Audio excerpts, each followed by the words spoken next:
101. Demon's Eye. Magic Circuit, the Room of Requirement. Ron, lift your wrist 5 centimeters higher. Yes, keep the wand level. Good. Well done, Harry. You must be getting the hang of Defense Against the Dark Arts. Slow down the cast a little, and only point the wand after you finish the incantation. Hermione, as expected, quick learner. No real problems, just more practice. Lucien watched the three of them as they practiced Expelliarmus, correcting their faults one by one.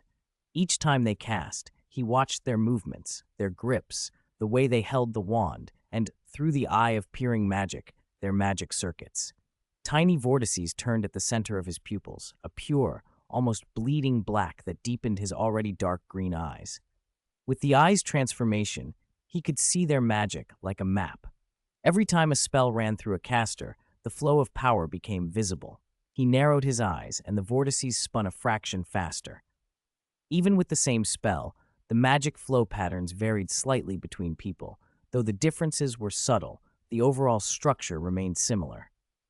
Beyond the spell flow, each wizard's magic circuit itself differed. Lucien compared the three networks carefully.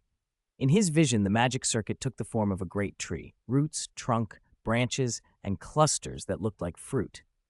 As they were all wizards, the macro structure matched what one would expect, but in the details, the differences were many. Harry's circuit had the most fruit-like clusters, but most were dull, only a few glowed constantly. Hermione had the fewest clusters, but her branches were numerous and very fine.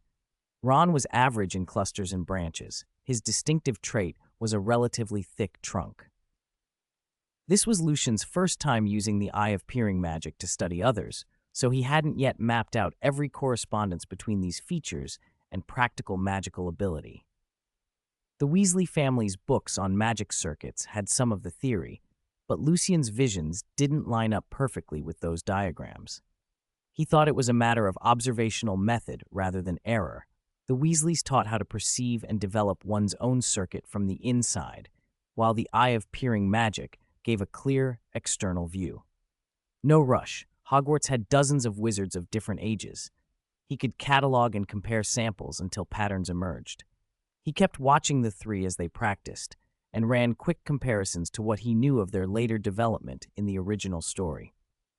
Superficially, cluster count seemed tied to total magic, and the number and thickness of branches to casting precision. Early on, Hermione's ability outpaced Harry's due to fast learning, but later Harry's magic surged, likely due to differences in total magical reserve and perhaps output efficiency. Magic grew with age. Growth rate and ceiling varied between individuals. After observing them, Lucien focused the eye inward to look at his own circuit. The eye made it easy to take a third-person view of himself and tweak his own technique. He had seen it when he first acquired the eye, but even now the sight unsettled him. His circuit was also a tree, but outrageously intricate, countless clusters and exquisitely fine branching. If clusters equated to total magic and branch fineness to precision, the picture made sense. His talents were broad and deep. What unnerved him were the roots and trunk. The roots were not fixed like other people's. They were soft, curling like tentacles that writhed and waved as if responding to him. The trunk's surface was studded with many eyeless, ethereal orbs, eyes arranged haphazardly without lashes. Whenever he used the Eye of Peering magic to observe himself, all those eyes turned to look at him in unison. No matter which way he looked, they followed. After a few tries, he sat back, troubled. Just by looking, his circuit felt inhuman. "Lucien, has the color of your eyes changed?" Hermione asked, frowning as they wrapped up practice. Her gaze had tracked to him while he was still using the eye, and she'd seen the whirling black in his pupils. Lucien blinked. The vortices disappeared. His eyes were once more ordinary dark green. "Maybe it was the lighting," he said, forcing a smile. Hermione shook off her puzzlement and turned to Ron. "Ron, could you do me a favor?" "Sure. What is it?" Ron said, already patting his chest. Lucien seized the moment. "Could I borrow Scabbers for a while?" he asked. Ron fumbled into his pocket and pulled out the scruffy, molting rat. Scabbers was evidently asleep. Lucien smiled. "It's just that I want to try having a pet for a little while." "You don't have one yet?" Hermione asked, delighted. "What do you want to get?"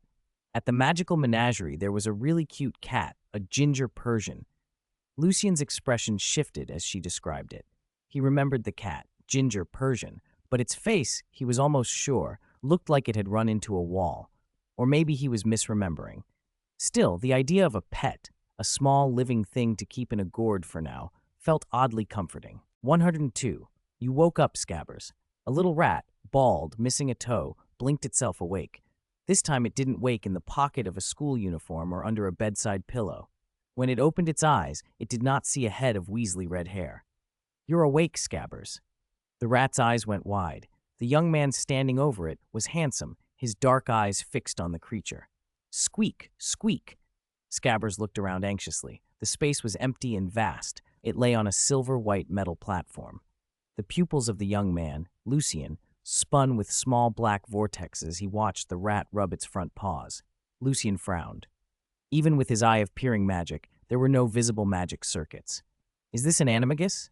An animagus in animal form can hide its magical signature, making detection difficult. Maybe some stimulus is needed to force the circuits to show. He probed with his magic, urging the eye to dig deeper. The vortexes in his pupils accelerated. Sensing the change, Scabbers glanced up at the man who remained still and silent. It bolted on its 4 short legs, but Lucien had already flicked his wand. A barrier rose around the platform, cutting off the rat's escape. Scabbers skidded to a stop. He remembered the small wizard who'd been its owner, Ron Weasley, Ron's classmate and friend. Scabbers had met him on the train.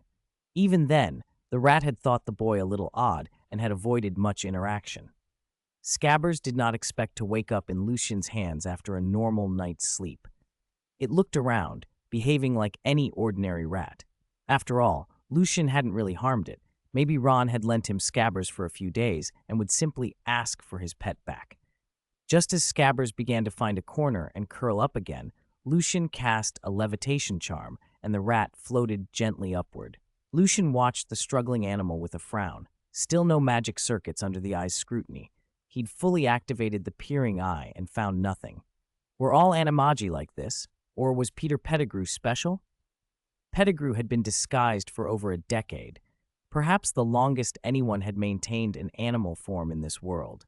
How could a normal person endure living as a rat for so long? From one perspective, Pettigrew's endurance was a kind of grim bravery. Could fear of death harden into a courage for survival? If a sudden magical assault could force an animagus to lose concentration, would their magic circuits flinch into view? If not, Lucien would consult Professor McGonagall about animagi and magic detection. He could, if he dared, ask her to transform into a tabby for study, though that seemed presumptuous. Asking Professor, "Could you turn into a cat so I can inspect your circuits?" felt rude. Observing Pettigrew Scabbers was more convenient.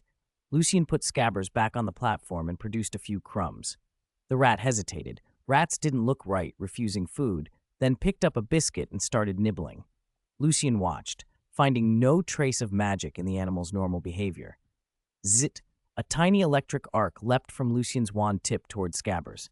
Squeak! The rat bounced. It didn't hurt, but it startled it. Scabbers looked around frantically, then tried to act nonchalant. It stole a casual glance at Lucien, and the sight chilled it. The young man smiled. Scabbers' heart lurched. Was this a sadistic sort of man who enjoyed tormenting helpless creatures? What sort of friends did Ron keep? Through the peering eye, Lucien caught what he wanted. A fleeting surge, a momentary flash of a magic circuit when the rat was startled. The stimulus had made the circuit flare, but it was too brief to analyze. If he applied a steadier magical influence, perhaps the circuit's display could be prolonged. The rat shivered with unease, sensing danger. An hour later, Lucien stepped out of his gourd space with the rat safely returned to the platform. "The harvest isn't bad," he told the little living space. "Keep at it. It should be finished in no more than half a month." "To detect and record the hidden magic circuits of an animagus," a faint golden figure replied, manifesting beside him. "Liu Guang, you're back. How did your talk with Newt Scamander go?" Lucien asked the little Keelan as he took off the satchel slung around its neck. He drew from it a reply letter and 2 copies of Fantastic Beasts and Where to Find Them. They looked like ordinary bookstore copies, but when he opened the cover, the first page bore Newt Scamander's autograph. "Good," Lucien said with a small smile. A signed book in hand, prize for this semester's final. Ready. Harry and the others should study harder, the little Qilin, Liu Guang, said. Lucien pocketed the books and watched the Qilin. Liu Guang, have you grown again? The young Qilin, still in a growth phase, had been getting larger each month. Maybe, master, but I can change size so it isn't very noticeable. After a bit more chatter, Lucien headed back toward Hagrid's cabin. He'd planned to join Hagrid and the others for dinner. As he approached, he noticed a figure loitering about. No dogs barked to warn him. A blond boy with slicked-back hair paced in front of the cabin, a box tucked under his arm. I checked the library and asked Ravenclaw. He wasn't in the common room. No classes today either, so he's most likely here. Is something wrong, Malfoy? Startled by Lucien's voice behind him, the boy tightened his hold on the box. Ah, Lucien. Lucien regarded Malfoy in the large box and wondered what brought him here at such an odd time. Malfoy's discovery and reporting of Hagrid's dragon egg had been expected after Christmas. Now it was nearly time for the Quidditch match. The timing didn't add up. That, Malfoy stammered, then pushed the box toward Lucien and turned his face away. I've come to apologize. I shouldn't have said you weren't qualified to discuss purebloods. I shouldn't have disparaged your background. His voice softened with each word. Malfoy's father's strictures must have made him keep going. This is my apology gift. Will you accept it? Lucien suppressed a smile. Children were awkward with apologies. Few delivered them straight. Still, this was unlike Malfoy. He'd never been so open so quickly. Could someone be coaching him? If Malfoy could be more honest and less arrogant, maybe he would have been friends with Harry long ago. Vortexes swirled in Lucien's pupils as he invoked the eye of peering magic to examine Malfoy and the box he carried. There was a very strong magical presence, intense, but not living. It felt like the dragon heartstring wand core Lucien had once taken from Snape, a faint, radiating heat. But this was more complex. There were multiple clusters. Wondered 3, Fire Dragon Material Gift Pack. Is Malfoy honored to gain your friendship? Outside Hagrid's hut, Lucien still said nothing. Malfoy clenched his teeth, snapped open the box, and revealed its contents. Small bottles and jars, delicate silver cases, and a book at the bottom. This is the horn of a Romanian longhorn. This is the hide of a Swedish shortsnout. This is the scale of an Australian opali. Malfoy rattled off the names of the ingredients with practiced ease. His father had briefed him on the details, and Draco was a dragon enthusiast himself. He knew these things as well as his own hand. He took even greater care with the small silver case. And this is, he opened it with obvious pride. This is the complete heart of a Hungarian horntail. Lucien, after listening, only asked mildly, "Does your family run a dragon farm?" Before the box was opened, Lucien had already glimpsed several clusters of dragon-like magic in the contents with his peering eye. He'd suspected that Malfoy's apology would include dragon parts, but the assortment still surprised him. These weren't ordinary scraps, but the most prized portions of those species. Australian opali scales, for example, shimmered in a rainbow iridescence, valuable as lavish decorations or ground into powders for potions and alchemy. The most precious and rarest was the heart of a Hungarian horntail. That whole species was famed for its ferocity. The heart in the silver box lay perfectly preserved. Lucien glanced at it, and for a moment thought of the similar specimen he'd once seen in Snape's office. Perhaps Lucius Malfoy had given one to Snape.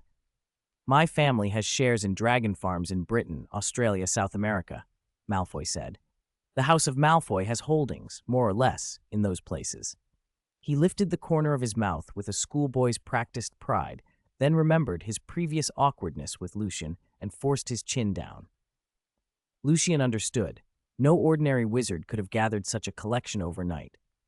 The Malfoy's emblem did include a dragon. It was likely a family business. "Malfoy, you don't need to go to such lengths to apologize," Lucien said calmly. He hadn't been expecting a grand gift. To him, the whole incident had been a childish prank. He wasn't about to change his manner simply because the present was valuable. No, it's more than an apology," Malfoy protested. "A friend of Malfoy deserves something this serious." "Friend?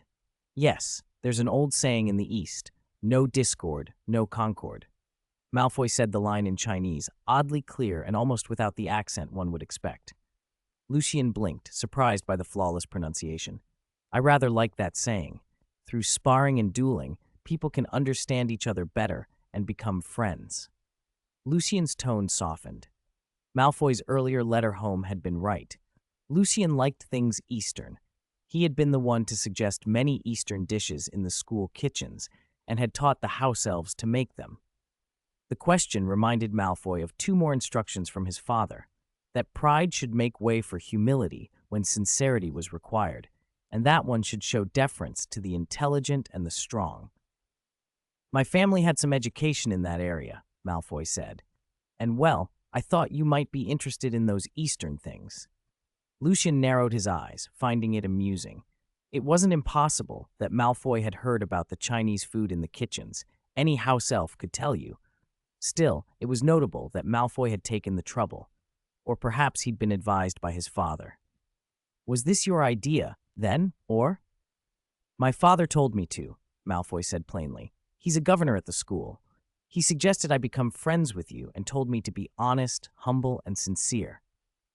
Lucien registered the bluntness with a flicker of bemusement.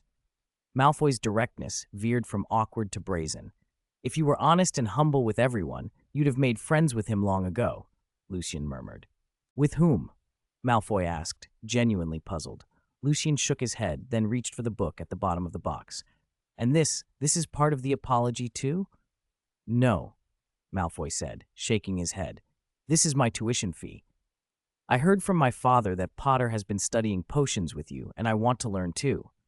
Malfoy hesitated, then added, I thought it might promote our friendship. So he knows I've been teaching Potter, Lucien thought. He must have learned it from Snape. Lucius and Snape were close enough, and Snape knew about it. Lucien read the title on the cover, Inspiration and Divination. A book about divinatory inspiration, intuition for fortune and misfortune, perhaps. It didn't look like a house heirloom bound in dragonhide with gold script, yet placed among dragon materials, its value wasn't negligible. Pure-blood families prized luxury and display, but this was something collected rather than ostentatious. Lucien ran a hand over the cover and asked finally, was all this really necessary? Malfoy's eyes lit up, sensing opportunity. Of course, Malfoy is always a friend of the strong. He lowered his tone in a practiced mixture of humility and expectancy. Lucien, do I have the honor of gaining your friendship? He sounded less arrogant now. He'd taken his proper place, the product of a father's careful instructions. Befriend the strong, and invest in those you believe will become stronger. Lucien smiled slightly at the calculation behind the performance. Lucius Malfoy was nothing if not adept at switching faces. All right, Lucien said, amusement in his voice. Come in and have a meal with me. This is Newt's signed book. This is Newt's signed book. Outside the Quidditch pitch, the cold had already settled into November. Gryffindor versus Slytherin drew clusters of students across the grounds toward the stands, scarves pulled high and breath misting in the air. Ron hovered beside Lucien, rubbing his hands together and letting a small puff of white steam escape as he asked, hesitantly, Lucien, Malfoy was at your tutoring, wasn't he? They'd gone to Hagrid's for dinner earlier, mostly because Lucien's Chinese cooking had sounded interesting, and to their surprise, they'd run into Draco Malfoy there. Ron and the others had been astonished. The last place they expected to see Malfoy was Hagrid's hut. Even stranger, Malfoy had agreed to come to tutoring afterwards. Did he make trouble during the lesson? No, Lucien said, glancing toward the pitch and the frost-tipped mountains beyond. A thin stripe of snow already powdered the peaks. He was quiet. Just odd, that's all. Ron scratched his head.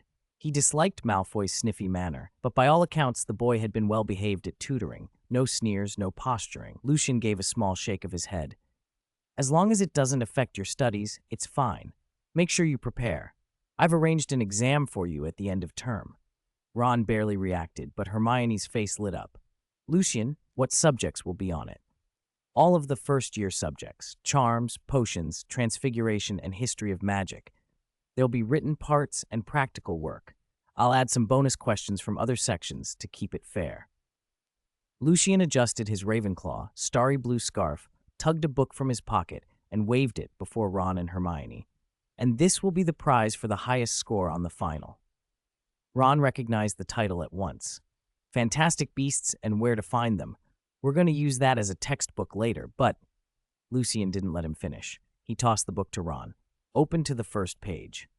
Ron blinked. All books looked the same to him at first glance. The cover was the familiar flourish and blots layout. Still, he opened it. On the preface was a neat, slanted signature. Newt Scamander. Newt Scamander. Ron's voice cracked unexpectedly, drawing a few curious looks from the other students nearby. Newt Scamander was a legend among magizoologists. People didn't shout over books for no reason. Ron clapped a hand over his mouth, closed the book, then opened it again to be sure. The signature was unmistakable. He remembered the display at Flourish and Blots, a collector's edition of Newt's book Behind Glass, described as not for sale. He'd overheard someone once offering an obscene sum for it, enough pocket money for a lifetime, as far as Ron could tell. Newt's personally signed copies were notoriously scarce, and as far as Ron knew, Newt never did public signings like that show-off, Gilderoy Lockhart. Hermione, look, this is real. Ron patted her shoulder with childish excitement. She brushed his hand away, already scanning the handwriting. It does look very like the sample at Flourish and Blots, she said. But, shh, Ron hushed her, glancing around to make sure no one was eavesdropping. You don't understand. A personally signed book by Newt is incredibly rare. He never does book signings like Lockhart. Lucien smiled. Do you remember our conversation on Halloween? Ron's brain jogged. The letter was from Newt Scamander. Really? You've been in contact with him? Ron's eyes were wide, his voice incredulous. I told you, Lucien said lightly. You didn't believe me then. Hermione, who still had that slightly odd academic air even about famous figures, looked between them. Lucien, did you buy this? Or how did you get in touch with him? Lucien's expression stayed easy. He answered a letter. Ron's hope ballooned. He'd joked the last time about whether Lucien could get Newt to sign a book for him, and now here it was. So this one's for me? Lucien's smile turned a little teasing. Last time you scored over 90 on your monthly exam. The wind felt colder on Ron's face. He scratched his head and muttered, Almost. 79 is nearly 90. Lucien's gaze flicked to Hermione. Competing for top marks, she was the obvious rival, not even counting Lucien himself. Then Lucien dug another book out of his pocket. This one's for the Excellence Prize, and this one is for Most Improved. One prize for first place, and one for the biggest improvement, he clarified. Ron brightened instantly. There was still a chance. If he worked hard, he might snatch the improvement award. His competitors were only Harry and Malfoy. He forgot his earlier annoyance about tutoring with Malfoy and felt suddenly very motivated. Lucien nodded almost imperceptibly. Study hard. That's what matters. All right, give me the book. Ron tried to sound confident, but his hands were trembling a little. Let's enjoy the match first, Lucien said, smiling as he slid the signed copy back into his pocket. Let's see how Harry does on the pitch. Just as he stepped through the gates of the Quidditch pitch, Lucien heard a booming voice call out his name. Lucien, you're here. Excuse me, just a moment. Hagrid waved his big, gloved hands as he pushed through the crowd toward Lucien and his companions. He was wrapped in a moleskin coat and wearing rabbit fur gloves, carefully avoiding jostling the smaller students. Lucien thought Hagrid was kind-hearted, though perhaps a little overcautious. Everyone else had already made a path for him the moment they saw his size. Hey, today's Harry Potter's Quidditch debut. Should be brilliant. We've never seen Harry train. Gryffindor's been keeping it a secret, someone added. Ron, overhearing, chimed in. Exactly. I heard Fred and the others say Wood's treating Harry like a secret weapon, been training him really hard. Hagrid laughed. Well, that's wonderful. He'll do great today. The Quaffle is snatched by Angelina Johnson. What beautiful chaser work, just as impressive as she is. Jordan. Professor McGonagall's curt rebuke cut through the commentary. Lee Jordan, broadcasting the match, flushed and corrected himself, but his bias was obvious. When Gryffindor scored, his voice grew triumphant. When Slytherin scored, it tapered off with disappointment and a sigh. His lively antics made the match far more entertaining. Lucien noticed the way Jordan exaggerated the play-by-play and smiled inwardly. There were several striking players on the Gryffindor side. Angelina, the chaser, had just executed an impressive move, but a bludger whooshed past another Gryffindor chaser's hair seconds later. The Slytherin beater who'd struck the bludger looked almost regretful, not for the girl, but for not having aimed more effectively. Lucien read the look in his face. No pity, only the hunger of competition. That, he thought wryly, was true equality in sport. On the field, you got no favors for looks or gender. The dark whorls of Lucien's eye of peering magic widened, overlaying his green irises and sharpening his view. The eye let him see players' movements in unnerving detail and, as a side effect, acted like a powerful telescope. The more he used it, the more convenient it became. It could see through magic circuits and simply magnify distant scenes. He glanced toward the Gryffindor stands. Above Ron and his friends, a banner had been unfurled. Potter will win, with a giant lion painted beneath the words and sparkling enchantments around it. Harry would be pleased. Friends like that put a lot of thought into supporting him. The cold wind blew, but it couldn't dampen the crowd's enthusiasm or the players' ferocity. The match had reached a brutal phase. Quidditch rules were simple, but the list of fouls was endless. Lucien remembered reading there were supposedly 700 fouls possible. Many matches would sample a large handful. Players pushed themselves hard. Injuries could happen, though fatalities were rare thanks to magic and potions. That safety, he supposed, made them play recklessly. They're basically beating people and pretending to hit the ball, Terry muttered beside him. Quidditch really isn't for us. We should stick to studying. Lucien smiled. It explained Ravenclaw's weak team. So many preferred quiet learning to chasing a sport. Players like Cho had been recruiting since their first year. Look, what's wrong with Harry Potter? Someone gasped. A few in the crowd began to scream. Harry, hunting the golden snitch, had narrowly avoided a bludger. His broom shook violently and started executing wild maneuvers, diving, climbing, spinning, rolling. He clung to the handle, white-knuckled, trying not to be flung off. Ron's face went pale. He had a bad feeling. We have to help Harry. Hermione, anxious, grabbed Hagrid's binoculars and trained them on the pitch. As she adjusted the focus, she suddenly cried. Snape! His lips are moving. He's casting a spell, she said, almost breathless. Ron snatched the binoculars and looked. From their angle, it did indeed appear that Snape was mouthing an incantation. No, why would Snape curse Harry? He hasn't been that harsh lately, has he? Ron's voice trembled. What do we do? Hermione asked, panic rising. Go find Lucien. He might know what's happening, someone urged. But Lucien had already been watching the man he considered the true source of the disturbance. From his seat in the Ravenclaw stand, he had turned his eye toward Professor Quirrell. The slender professor, wrapped in a purple turban, wore an expression of concern as he stared at Harry. Too concerned, Lucien thought. The dark whorls of his special eye spun faster, almost obscuring his green irises. Ah, Tom's magic circuit was like this. Normally, Lord Voldemort's presence inside Quirrell was hidden deep within the professor's body and soul, and the dark wizard's magic circuit remained undetectable. That kind of concealment exceeded even an animagus.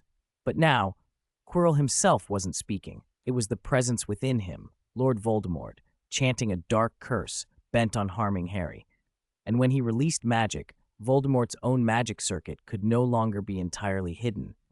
The act of casting caused a telltale change in Quirrell's internal magic signature. Interesting. Even as a disembodied soul, Tom's magic altered the container's circuits when he used it. Lucien's mind raced. Perhaps magic circuits are strongly linked to the soul rather than the physical body. Voldemort's circuit was peculiar, as one would expect. This was a rare opportunity. Voldemort seldom used magic in public. If Lucien could observe the pattern of circulation now, perhaps he could imitate it. He concentrated, comparing the pattern he saw to the route his own magic normally took. Then he let his magic swell, trying to mirror the flow he had observed. 106. Magic reproduced. Who is helping Harry? Above the Quidditch pitch, Harry was being dragged all over the sky by his broom. Just as the Weasley twins were about to swoop in and rescue him, the broom shot straight up. The cold wind lashed at his eyes. He could barely keep them open. For a heartbeat, he thought he would be thrown off. And then the broom suddenly stopped. It hovered steadily, and for a moment Harry could only hold on, expecting it to plunge at any second. But it didn't. The terrifying bucking motion was gone. He found, to his surprise, that he could control the broom again. The wild ride had quieted into smooth, obedient flight. Shaking off the shock, Harry refocused on the match. From his high position, he spotted a small golden flicker circling beneath a distant grandstand. An opportunity, he breathed, then dove toward the snitch. In the teacher's stand, Snape, who had been holding a counter curse, suddenly frowned. The pressure he'd been feeling, the strain of resisting whatever dark charm had been placed on Harry's broom, eased. His counter curse seemed to have become unnecessary. Who was helping Potter? Dumbledore? He wouldn't just stand by and let a student be hurt. Snape glanced at Quirrell, who stood a little behind and to the side. Snape's eyes, already cold, sharpened. Quirrell looked worried. His lips were pressed tight, and he showed no sign of casting anything. When Snape's stare pinned him, Quirrell met it and in an anxious voice tried to sound casual. "Oh, Harry, what's happening? Is his broom misbehaving?" Snape's distrust deepened. He did not trust Quirrell at all, and his instincts warned him that the man before him was somehow involved. He could not confront Quirrell openly with so many witnesses, though. Harry whooshed past, angling under a grandstand. It was the Ravenclaw stand. As the crowd below surged, Harry saw Lucien standing among them, waving frantically, lips moving as if shouting encouragement. Harry couldn't hear him, but he felt the support and nodded, then dove after the darting snitch beneath the stand. After Harry went by, Lucien kept watching Quirrell, or rather, the strange pattern of magic Tom had woven through him. The dark charm Quirrell had used wasn't especially complex in its magical circuitry. Voldemort's remaining power was limited. The spell could be simulated fairly easily. Lucien thought of the Eye of Peering Magic. Its ability to observe the flow of magic inside a wizard's body made it possible to see how a spell was cast. By imitating that internal pathway, you could reproduce the effect. It was a powerful, secret way to learn magic. Watching an opponent's wand movements and copying the incantation could mislead an enemy, but you could not normally fake the internal flow, except with tools like the eye. A breathless Ron came running up and grabbed Lucien's arm. "Lucien, we have to help Harry," he panted. Before he could finish, a booming voice carried across the stadium. "Merlin's beard. Harry has caught the golden snitch. Gryffindor wins, 170-60. A tremendous victory. Harry Potter is Gryffindor's lucky star." Professor McGonagall, usually the model of restraint, whooped and clapped like a true Quidditch fan. Jordan's exuberant commentary went unrestrained because even McGonagall had given herself over to the excitement. Hermione, under the teacher's stand, snapped her wand tip closed with a couple of quick flicks. She'd been about to set Snape's robes alight. Jordan's shout stilled her hand. She let out a small sigh and slipped away as the crowd erupted into discussion. As she walked, Hermione kept thinking how quickly Harry had managed to catch the snitch. That had to mean he'd broken free of whatever curse had affected his broom. But I didn't do anything yet. Did Ron and Lucien get to him first? Was it them? She wondered. Outside the pitch, she found Lucien and the others gathered around Harry, who was unharmed. Seeing him safe made her shoulders relax. "Harry, are you all right?" she asked. Harry scratched the back of his head. "Yeah, I'm fine. I wasn't hurt." He hesitated. "The broom went crazy for a bit, like it was going to throw me off, but then, suddenly, it was normal again, like nothing had happened." In a shadowed corner, Quirrell swayed and hitched himself against a wall. Inside his mind, Voldemort's voice sounded, calm and cold. "Master, this time we," Quirrell began. "Failed." The voice finished, emotionless. Quirrell dared not be careless. He answered carefully, attempting to explain. "It must have been that meddlesome Severus, Master. He keeps obstructing your plans. Back with the troll." "Severus did attempt to resist at first," Voldemort interrupted, "but the force that returned was not his doing. Perhaps Dumbledore intervened. He is an old nuisance."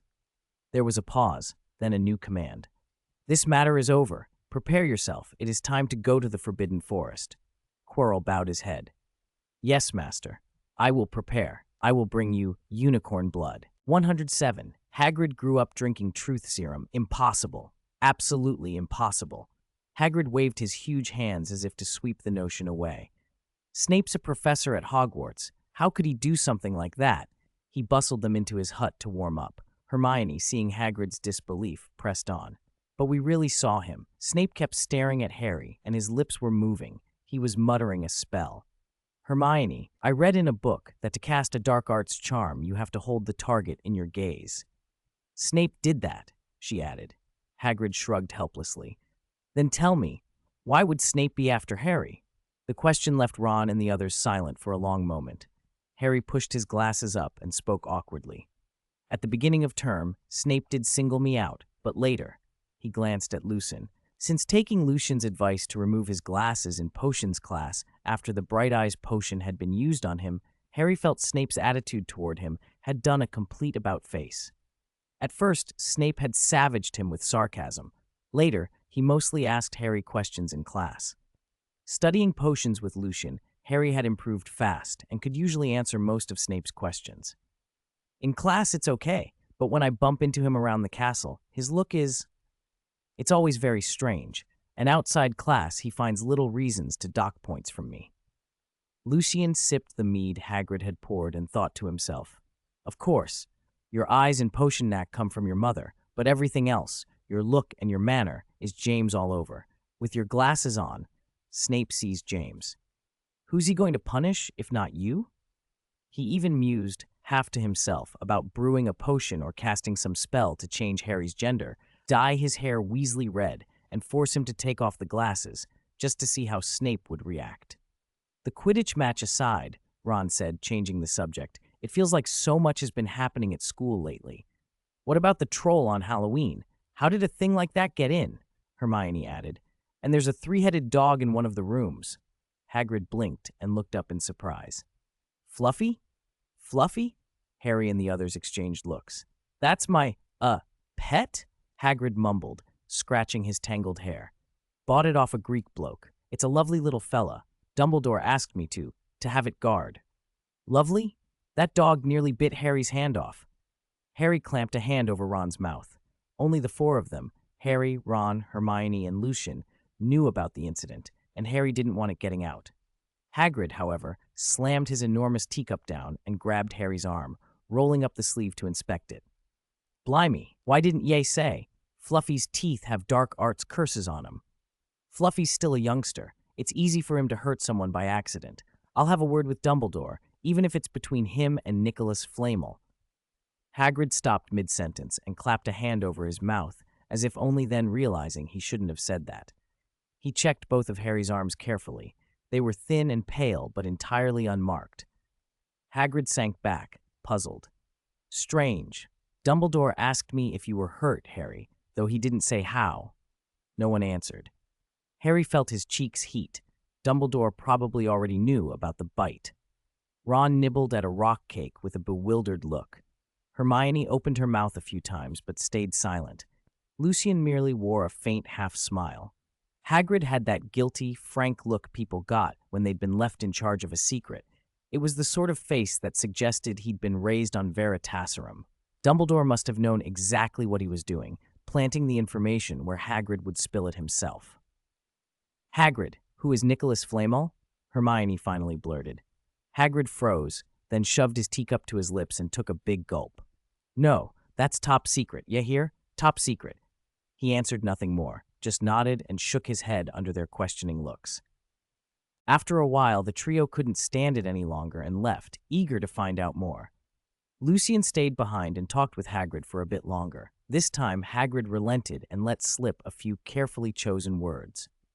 When Lucien finally stepped out of the hut, he didn't head back to the castle. Instead, he took a winding route toward the Forbidden Forest. Glow, the little Keelan, materialized at his side. Lucien stroked the thickening mane along Glow's shoulder and neck and said softly, "Take me to see Celine. The unicorn's due in about 2 months." 108. Unicorn Gift. Deep in the Forbidden Forest, the full moon washed the ground in silver. Not long after Lucien and little Keelan apparated in, a sudden intuition made Lucien turn his head in a certain direction. He activated his Eye of Peering magic. Black vortices spun in his pupils. He could only just catch a glimpse of a unicorn. Even with the eye enhancing his dynamic vision, the creature moved too quickly. Only after images traced its path. Still, it was an improvement over before, when the unicorn arrived and vanished like wind. When the two unicorns, Asterion and Selene, finally slowed and stopped before him, Lucien nodded and took a small crystal vial from his cloak. He unscrewed the cap, drew a drop of Cheelin's saliva, and guided it into Selene's mouth with his wand. While he worked, his mind turned to another subject: intuition. The core of the book Malfoy had given him, Inspiration and Divination, described a meditation method. First, one used the spells in the book to clear away interference, then drank a specific potion and maintained a calm, tranquil state for over an hour. According to the description, this practice enhanced intuition and granted special inspiration. Just now, that intuition had told him the direction from which Selene and the others would appear, and indeed they had stopped in the very spot he had divined. Lucien had not practiced the method long, so the feedback felt present but not yet strong. Such intuition could later be applied to divination, but it was also useful for learning and research. It did not change a wizard's innate talent, but it put the mind in a better state for thinking. When solving a problem or practicing magic, ideas and better methods came more easily. Selene let out a few soft whinnies, and little Cheelin's voice translated in Lucien's mind. "Master, Selene says she feels her foal will be born in another 40 to 60 cycles of day and night." Lucien did the math, about 1.5 to 2 months. That coincided, worryingly, with the time Tom would need his blood pack. He should warn the unicorns. "Little Cheelin, tell them to try not to leave the depths of the Forbidden Forest until after the birth," Lucien said. "And if it's time to give birth, come find me and I'll move them somewhere safe," little Cheelin added. Lucien thought of how Lord Voldemort later drove Quirrell to hunt unicorns for their blood to prolong his life. He had considered putting Selene and the others into the gourd space until the danger passed, but unicorns hated confinement and preferred to run free. Little Keelan's persuasion had failed. Lucien did not force them. He activated his Eye of Peering magic again and examined the unicorn's magic circuits. The difference between a magical creature's circuit and a wizard's was stark. If a wizard's circuit resembled a great tree, a unicorn's was a closed loop, its beginning and end connected, with magic flowing continuously. A wizard's magic surged only when casting. The systems were fundamentally different. He noticed a small circular circuit in Selene's abdomen, expanding and contracting. That must be the developing foal. Lucien wondered whether magic circuits in creatures were innate or only appeared after a magical awakening, and remembered the acromantula and mooncalf he had observed and kept as pets. Each had wildly different circuits. No wonder some spells were less effective on magical creatures, and why transfiguration was so difficult to use on them. To transfigure magical creatures reliably, the problem of mismatched circuits would need solving. One would have to be able to construct truly compatible circuits.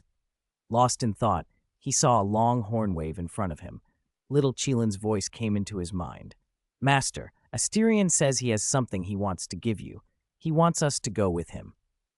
Carried by little Cheelin, they followed the two unicorns to a lair hollowed among tree roots and covered in foliage. Asterion and Selene entered, and soon emerged. Each held something in their mouth, Asterion a lock of hair, Selene a spiral-shaped piece of horn. "They want to give you these," little Cheelin translated. Lucien took them in hand. One was a length of unicorn tail hair, the other a spiral, shed portion of horn. Both shimmered faintly with stardust-like radiance.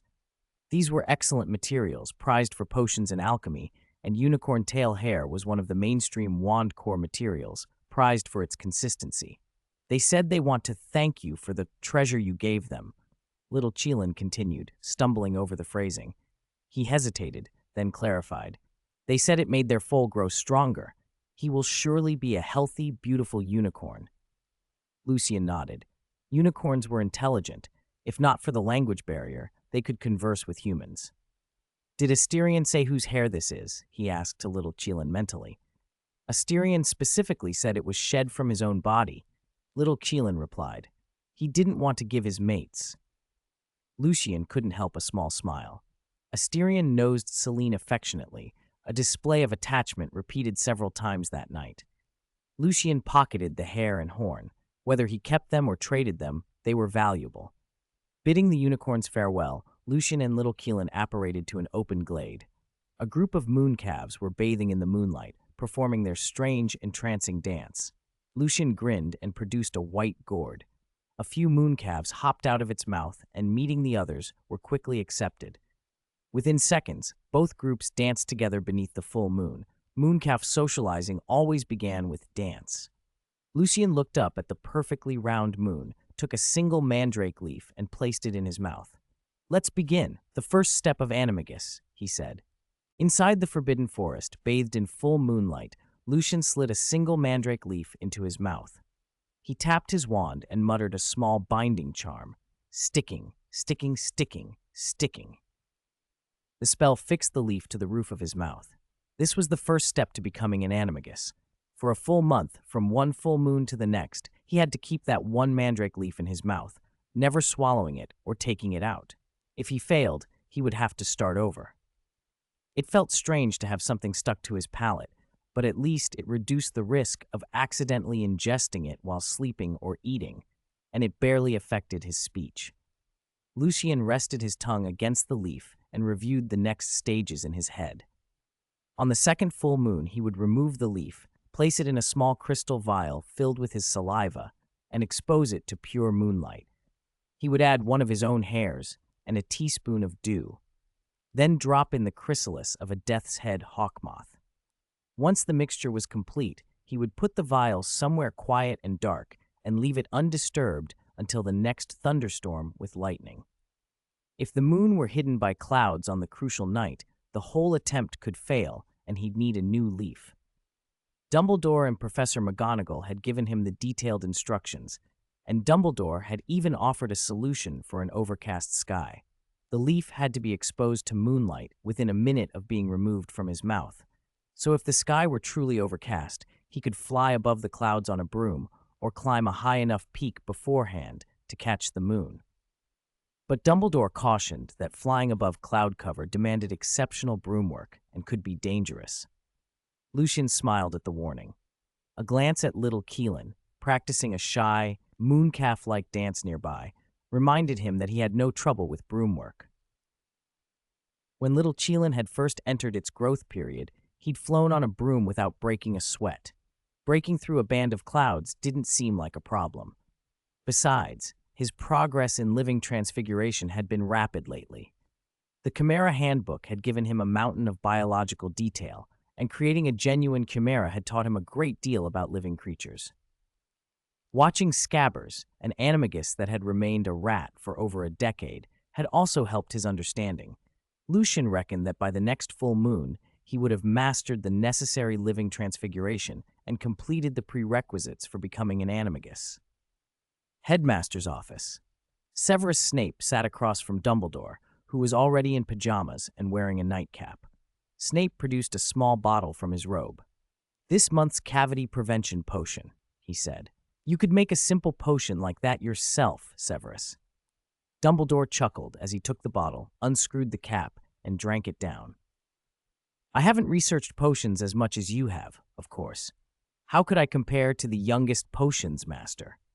Snape snorted. It was just the way the man liked to pass work off on others. Dumbledore, unconcerned by the expression, tapped his wand and produced a plate of chocolate frogs and a jug of sweet sparkling water. Snape's eye twitched as Dumbledore chewed and drank. "Every time I follow up a potion with a dessert, it tastes extraordinary," Dumbledore said, offering a frog toward Snape. "You should try it." Snape wasn't here for confectionery. He had come with a purpose. "You should attend the next Quidditch match in person, Headmaster." Dumbledore sipped the sparkling water and said slowly, "I know today's match was dangerous, but wasn't the outcome." Snape cut in, his voice tight with anger. "You could have monitored it remotely. Then you would know who was trying to kill that boy." "For example, Quirinus Quirrell?" Dumbledore suggested. Snape leaned forward and spoke with calculated deliberation. "Do you know who was behind him? Who instructed him?" Dumbledore's tone remained calm. "There is only one person who most wants Harry Potter gone. Lord Voldemort." Snape spat the name out like a curse. Hearing it spoken so plainly made the room shift. Dumbledore put his cup down. "Severus, there's no need to be afraid." Those words set Snape off. He rose to his feet, furious. You're not afraid because you're Dumbledore. You are the greatest wizard of this century. You can handle him, so why don't you do it directly? You intervened in time to save Potter this time. But what about next time? Dumbledore listened, a faint, unreadable expression crossing his face. From his remote surveillance of the pitch at the time, he had indeed seen who had helped Harry. He had not intervened. A small first year, Lucien Grafton, and an adult wizard had engaged in an unsanctioned magical confrontation. How could he tell Snape that? To explain that someone else had stepped in would reveal too much. If he were to tell the truth, it would mean admitting what others might find impossible to accept, that a first year and an adult wizard had been fighting in secret. It was simpler and safer for Dumbledore to let people assume he had acted. People had long come to assume that Dumbledore could stop things from a distance, that he was omnipotent. He could let them continue to think so. He had made preparations in case Harry was truly about to die. He wanted Harry to grow, to be tempered by hardship, not to be lost, but this time he had not had to act. And privately, the intervention had given him something to ponder. He found Lucien intriguing and looked forward to their next afternoon tea. That quiet boy had a way of creating unexpected ripples in Dumbledore's otherwise calm life. "Severus," Dumbledore said finally, "don't be so agitated. Power does not always determine the future." "Or the prophecy," Snape began. At the word prophecy, both men fell silent. After a long moment, Snape turned and left, his voice low as he passed through the doorway. Prophecy? The boy who lived? That sacrificial protection from Lily? How can a 1-year-old defeat Lord Voldemort? Dumbledore sighed. "I will be present at all subsequent Quidditch matches." Snape paused only briefly at that before continuing off down the corridor. "I'll bring the potion again next full moon," he said without turning back. On the way to the potions classroom, Malfoy sidled up to Lucien and glanced around to be certain no one was listening. "Lucien, can we talk?" "If this is about another book trade, I'm not short on reading material," Lucien said. "No, less of that. I want to learn something else." Malfoy's hand hovered, miming as if conducting an invisible spell. "The thing you used on Halloween to deal with the troll, the chimera. I want to learn that." Lucien understood immediately. The chimera incident had left a deep impression. Teaching someone to create a chimera wasn't a simple favor. There's an old Eastern saying, "Don't bite off more than you can chew." Malfoy looked sufficiently chastened. "I know. If you try to learn too much at once, you get worse, not better." "Good. Transfiguration like that is complicated. It isn't something you master in a semester." Lucien let the warning stand. "I'll bring you more books next year. Knowledge is precious, and I'll make sure you're satisfied if you're willing to put in the work." Malfoy looked uncharacteristically earnest. Lucien shook his head and followed him into the dungeons for potions. When the bell rang, Severus Snape's questioning began as a tempest. He fired off rapid, barbed queries well beyond first-year material and showed no patience. The younger students shrank under his gaze. Even those who were not called upon flinched as if struck. "Zabini, why must Runespor's skin be soaked in mercury?" he demanded. "Boot, when and how should Star Moon flowers be harvested?" Lucien answered one of the more obscure questions. "How do you tell if unicorn hair is supreme?" Snape had asked. "It's pure white, unstained by dust," Lucien replied. "Up close, it has a faint star-like shimmer. When waved, it leaves a silvery trail." Ravenclaw, 1 point. Snape's approval was dry, but it registered. Then came the practical work. The dungeons were cold, and the first years clustered around their cauldrons for warmth. Snape moved among them like a shadow, pouncing on mistakes, his voice colder than the stone walls. "Bosworth, the mouse spines for shrinking potion must be ground to powder. Are you planning to chew them?" He stopped behind another student. "Doc," adding Wiggenweld root before the pufferfish eyes. "Are you intentionally rewriting my lesson plan?" No one was spared the barbs. The Slytherins, who sometimes thought themselves above such treatment, received it just as harshly. Snape was in extra bad temper today, and every error earned a cutting remark. Lucien ignored the chaos and worked with meticulous care. The bubbling liquid in his cauldron responded to every stir and every precise ingredient he added. When the potion reached the right color and consistency, he allowed himself a small thought of home. He should make a hot pot one of these days. For now, the brew finished perfectly, and he felt a quiet satisfaction beneath the din of the classroom. 110. Night talk around the pot, the second step of animagus. The headmaster's office smelled of spice and warm broth. Lucien and Dumbledore sat at a round table with a shallow cauldron in the center, split into two halves, one milky white bone broth, the other a vivid, fiery red. "Lucien, why a cauldron?" Dumbledore asked. "Because it feels more authentic," Lucien replied, sliding a slice of meat into the pot. Dumbledore fished out a piece, dipped it in his bowl, and put it into his mouth with pleasure. Hot pot. I had it a few times when I visited the East years ago. Truly unforgettable. "Since you taught the house elves how to make Chinese food, the students have loved it," Lucien said, adding another slice. "The East has such variety and depth of flavor," Dumbledore agreed, pushing his glasses up with the back of his hand. "Different seasons bring different ingredients and techniques. It's profound." "Hot pot is perfect for evenings like this," Lucien said. "It's getting colder. Watching Quidditch live these past matches has been a bit trying for an old man." "It's much more comfortable to watch remotely by magic," Dumbledore said, "like during the first match, hidden beside a warm fire." Lucien kept eating, unflinching. He'd suspected as much. Dumbledore's surveillance wasn't limited to portraits and ghosts. The headmaster had other means. How many useful spells had a wizard who had lived a century devised? "Your magical methods are astonishing, headmaster." "When you saw Harry then, it must have been thrilling," Dumbledore said, scooping out a shrimp ball. Lucien remained composed when Dumbledore said, "Fortunately, Harry had the help of a good friend like you." He had indeed acted that day. Dumbledore had hinted at remote observation. It was no surprise he had known who was attacking and who was intervening. "It was nothing," Lucien said. "A good chance to try a new spell." "Could you not have intervened directly and protected Harry?" Lucien asked. Dumbledore chuckled. "Many imagine me omnipotent, that I can do anything.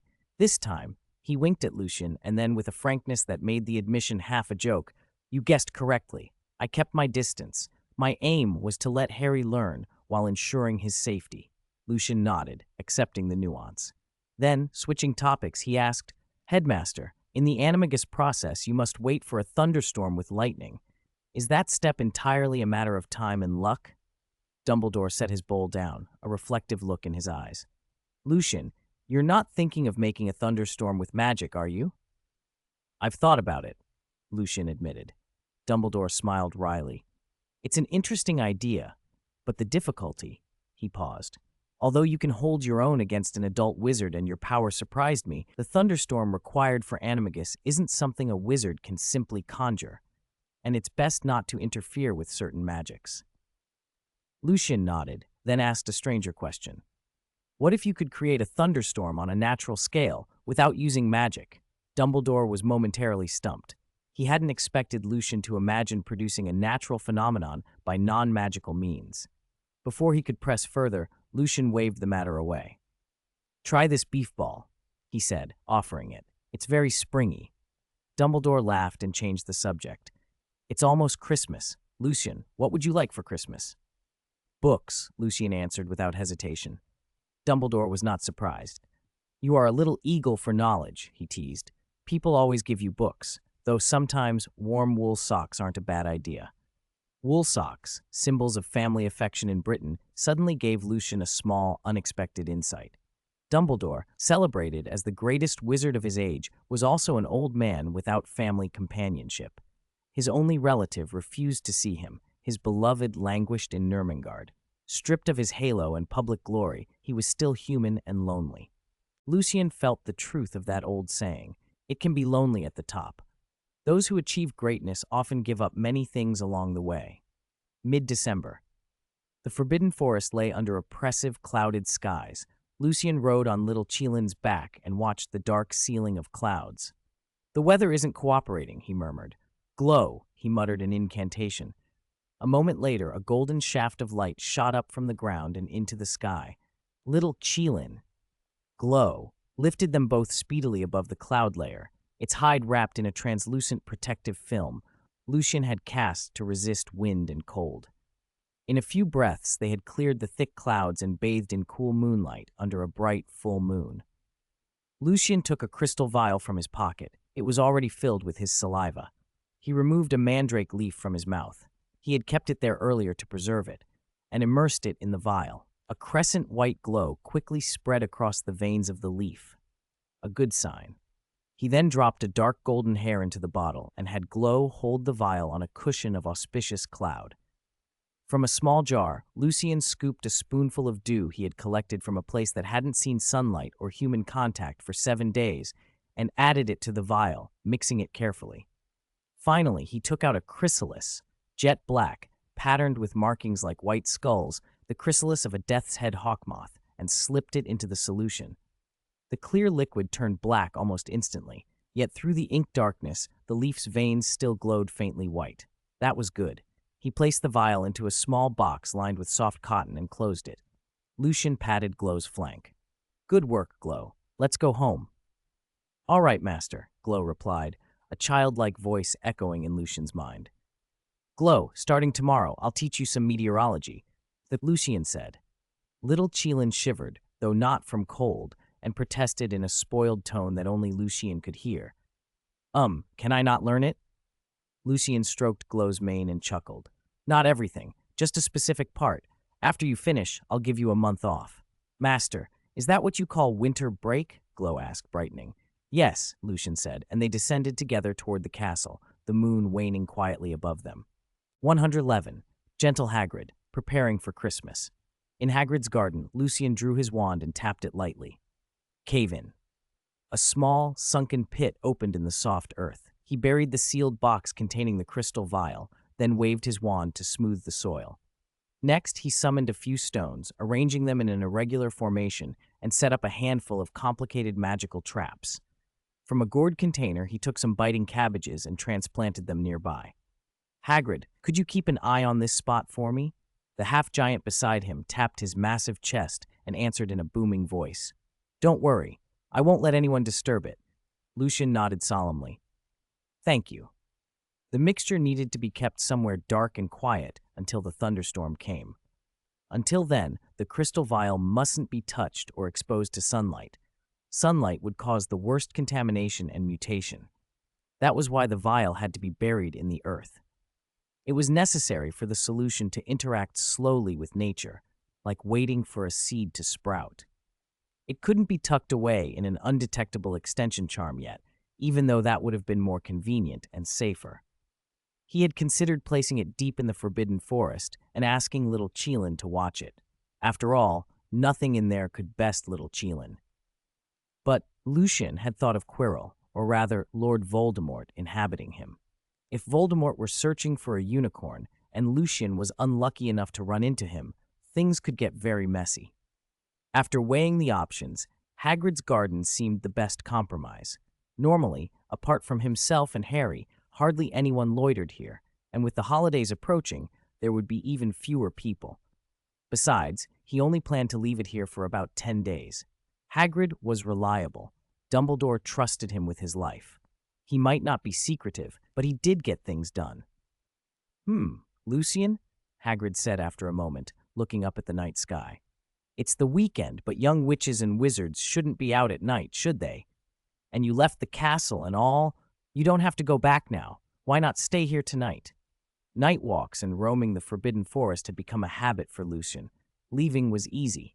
Little Cheelin could apparate him back in a flash, but staying over at a friend's house was normal, too. Would that be a bother? Oh no, not a bother at all. "I'll tidy up," Hagrid said, delighted by the prospect of a guest. Hagrid bustled into his hut to straighten things up. Lucien called little Cheelin over and watched the small creature shrink in his palm. He rubbed its forehead. "While I'm away these next few days, watch things for me, all right?" "Okay, Master," the creature chirped. "And don't secretly eat Hagrid's vegetables. I'll bring you some later." "All right, Master." Lucien smiled as little Cheelin affectionately rubbed his palm, its tiny eyes like miniature whirlpools. Inside the hut, Hagrid suddenly stuck his head out. "Lucien, do you want a bedtime story?" Lucien blinked. He hadn't expected it, but Hagrid's gentle offer shouldn't be turned down. "Sure," he said.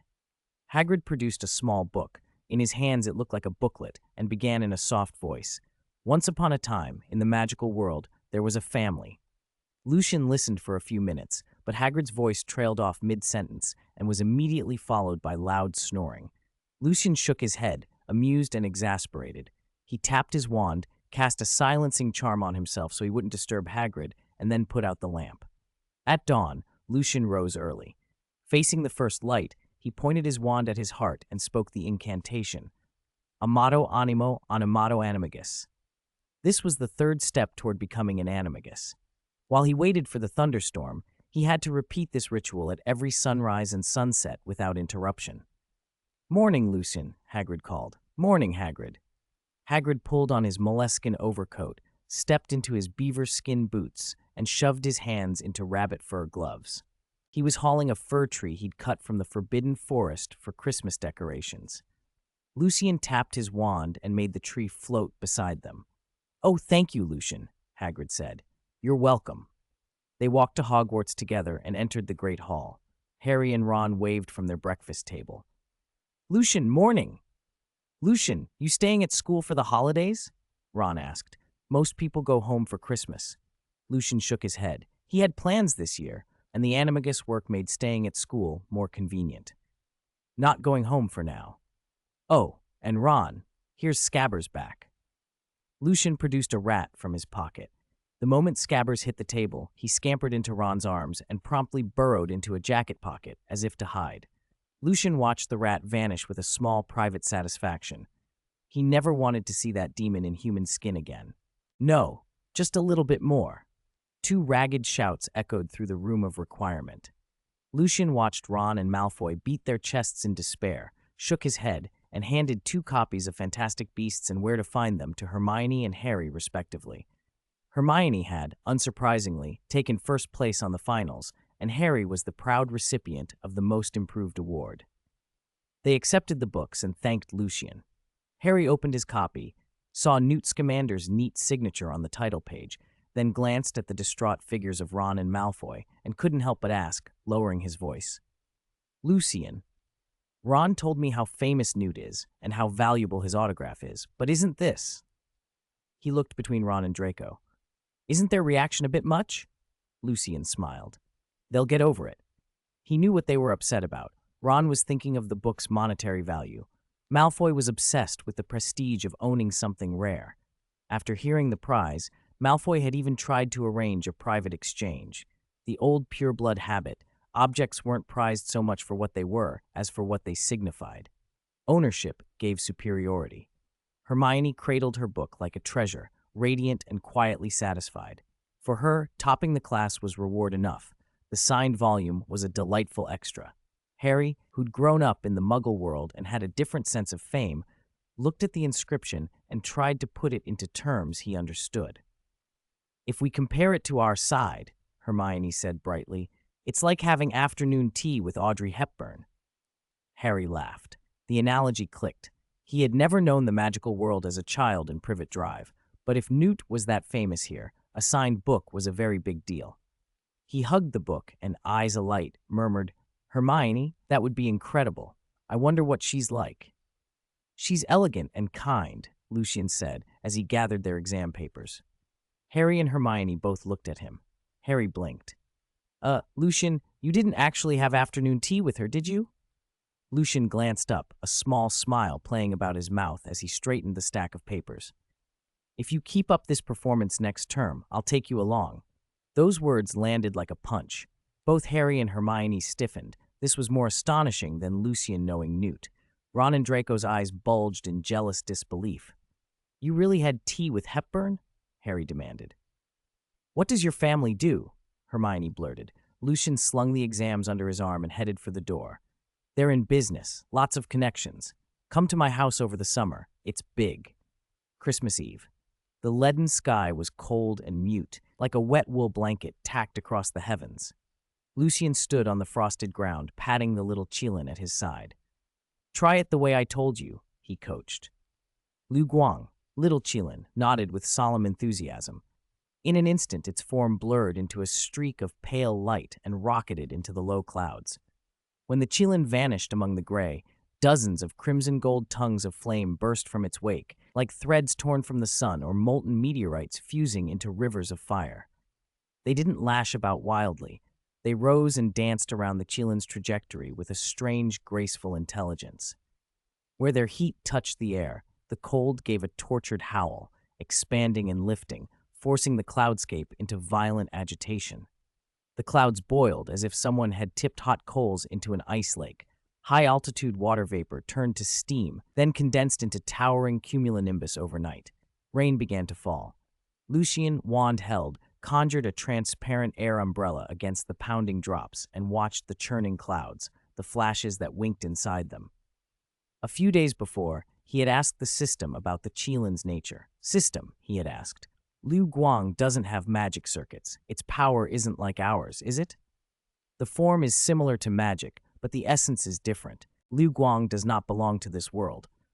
It is a mythical creature from another realm." That answer had explained much. The Chilin's unrestrained apparition, its horns that suppressed magic, the oddity of its presence. Lucien had even asked Dumbledore during a late-night conversation whether a magicless thunderstorm could be created. Tonight he would find out. Beneath his boots, Lucien had placed a few stones, and he peered through the soil, through the sealed box, using his eye of peering to watch the potion inside the crystal bottle. The clouds themselves seemed to rage at the Chilin's prompting. The crimson-gold flame catalyzed air currents into an infernal updraft. Ice and water collided and generated static so fierce a pale lightning ripped open the clouds. Thunder rolled so close it shook the bones. No distant rumble, but the kind of crack that explodes directly overhead. The storm was a violent hybrid of roaring heat and piercing cold, kaleidoscopes of lightning stitching through black cloud. It was a freak, midwinter thunderstorm, birthed by a creature out of myth. When the first lightning struck and thunder detonated, the potion in the crystal vial boiled. Threads of black and white that had been woven together inside the liquid suddenly fused. A sliver of crimson flickered between them and spread until red swallowed every trace of black and white. The magic stabilized. Lucien uncovered the soil, summoned the box into his hand, and breathed once, deeply. He opened the lid. Inside, the potion gleamed blood-red in the crystal, enough for a single dose. He remembered the second beat, the one that always answered in his chest when he began the animagus transformation. Everything was set. There would be no turning back once he drank. Liu Guang's form flashed back beside him. Lucien steadied himself, reached out to touch the Chilin, and the world shifted. They were standing in a small clearing, ringed with trees like those of the Forbidden Forest.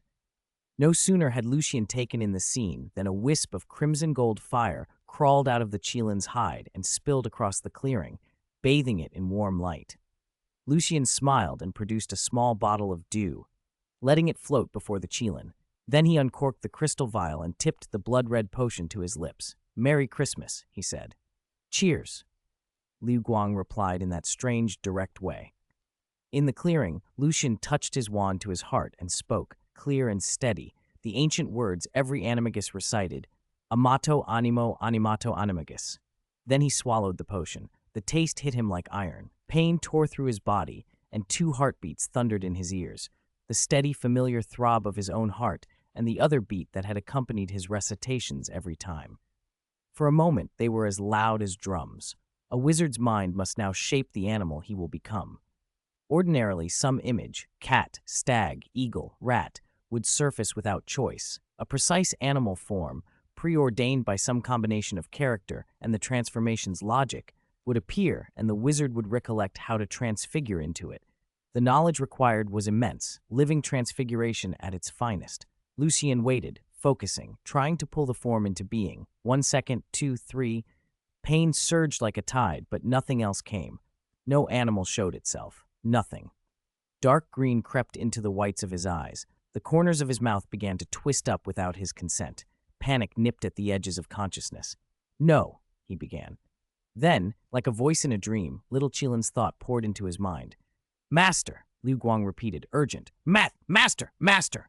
Lucien blinked and suddenly saw himself reflected in the Chilin's glassy gaze, his face swathed in a semi-real, ever-shifting mask. The pattern of the mask writhed, black and green, sometimes human, sometimes bird, sometimes tiger, sometimes wolf.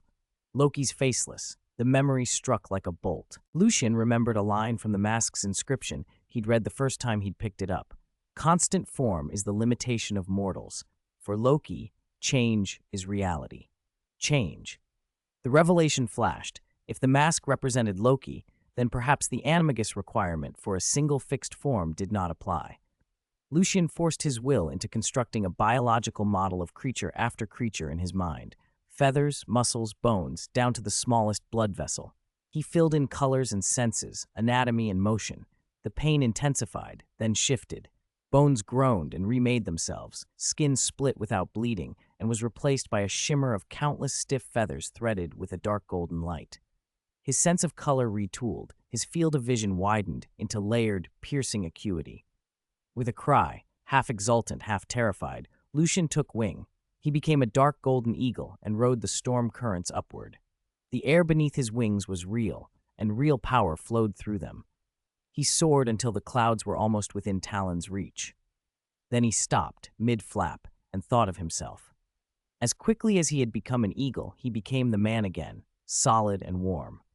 Normally, an animagus had to practice changing back and forth to learn the rhythm of the transformation. Lucien found he could shift between forms without that practiced hesitance. He imagined another creature, smaller, delicate, beautiful, and without pause his body contracted, split, unfurled. A dark green butterfly painted with eerie, iridescent patterns, floating and dodging the sparse rain before drifting toward the frozen black lake. He called out softly, "Liu Guang, make a small hole in the ice. Not too big." "Okay, master." The Qilin exhaled a thread of pure flame that melted a neat opening through the ice to reveal the black water beneath. Instead of reverting to human form, Lucien chose another image. The butterfly shuddered, and in a twist that would have been delicate on any other night, transformed into a colorful koi. With a soft plop, the fish slipped through the hole and into the black water. Liu Guang shrank to the lake's edge and dangled, watching its master dive. But underwater, the Qilin found something different from what it had expected. The creature swimming down there was not the elegant, delicate koi of a moment ago, but a short, stocky, silver-gray fish with a big head, and it was looking straight at Liu Guang with an expression that could almost be called smug. "Master," the Qilin asked, puzzled, "why do you keep changing?" The fish blew a bubble up to the surface. Lucien's voice, now muffled and swallowing water like sound in a dream, answered through the bubbles. "Because I can. I'm an animagus now." The Qilin's hoof tapped the water. "But are you, like other animagi?" The fish swished its tail with casual ease. "I'm a bit different," Lucien said. He remembered the nauseating, brilliant series of transformations, the black-green mask, Loki's Faceless, the SSS-level mark of transfiguration talent that had been rated godlike. It explained why no single image had come to mind when he swallowed the potion. It wasn't failure at all. It was freedom. Normal animagi were bound to a single, fixed form determined by some inscrutable match of soul and anatomy. Lucien's mask, whatever its true origin, had broken that limit. He could choose, at will, any creature whose form he could conjure in his mind and whose anatomy he could model. He was, apparently, a living paradox, an animagus whose shape was not constant. The thought made him laugh, the sound bubbling up as a series of tiny popping notes that made the Qilin glow with amusement. Surprising as it was, the power felt natural, an extension of that line he'd once read. Constant form is the limitation of mortals. For Loki, change is reality. As he swam, he thought of more. Of course he should thank Malfoy for a different reason. The book Draco had once given him, Inspiration and Divination. Methods within it had nudged Lucien toward a sudden associative leap at the critical moment, helping him recall the mask's inscription when he needed it most. Gifting inspiration, if that's what the book had done, had proved invaluable.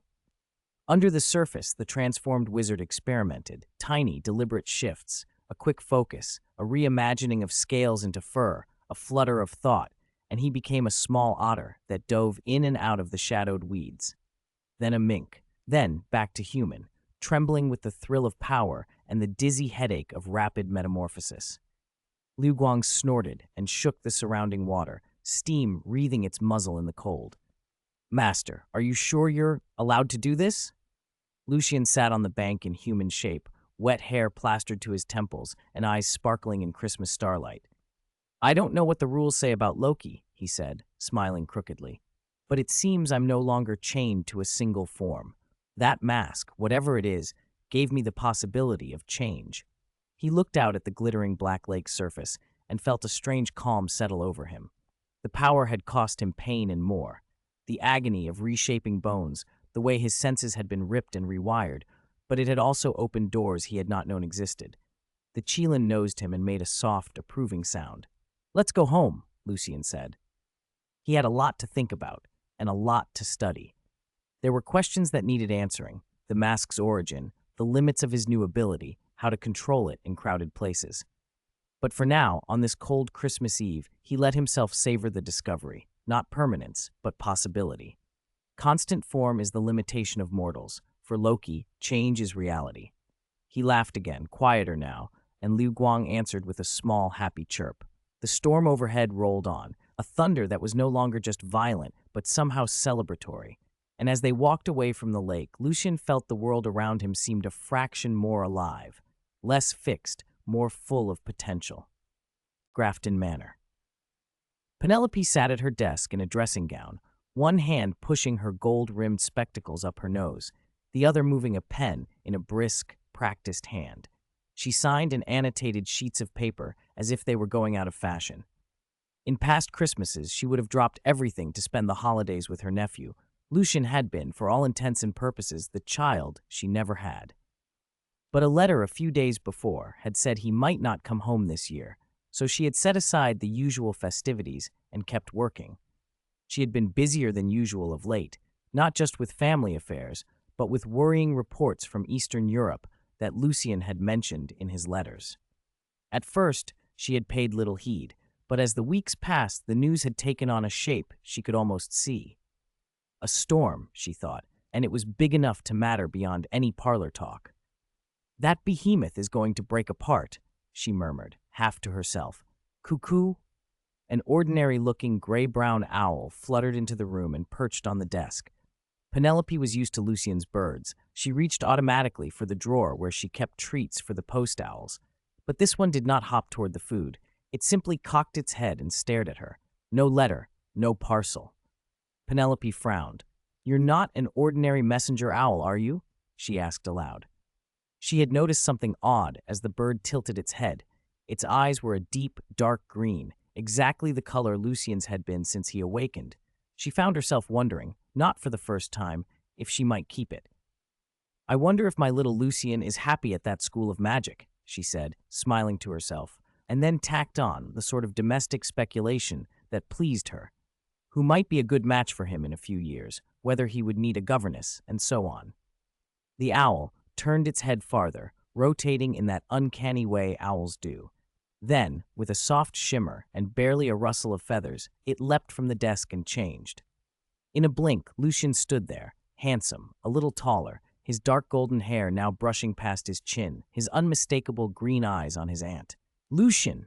Penelope cried, so surprised that she dropped her fountain pen onto the carpet and swept her nephew into an embrace.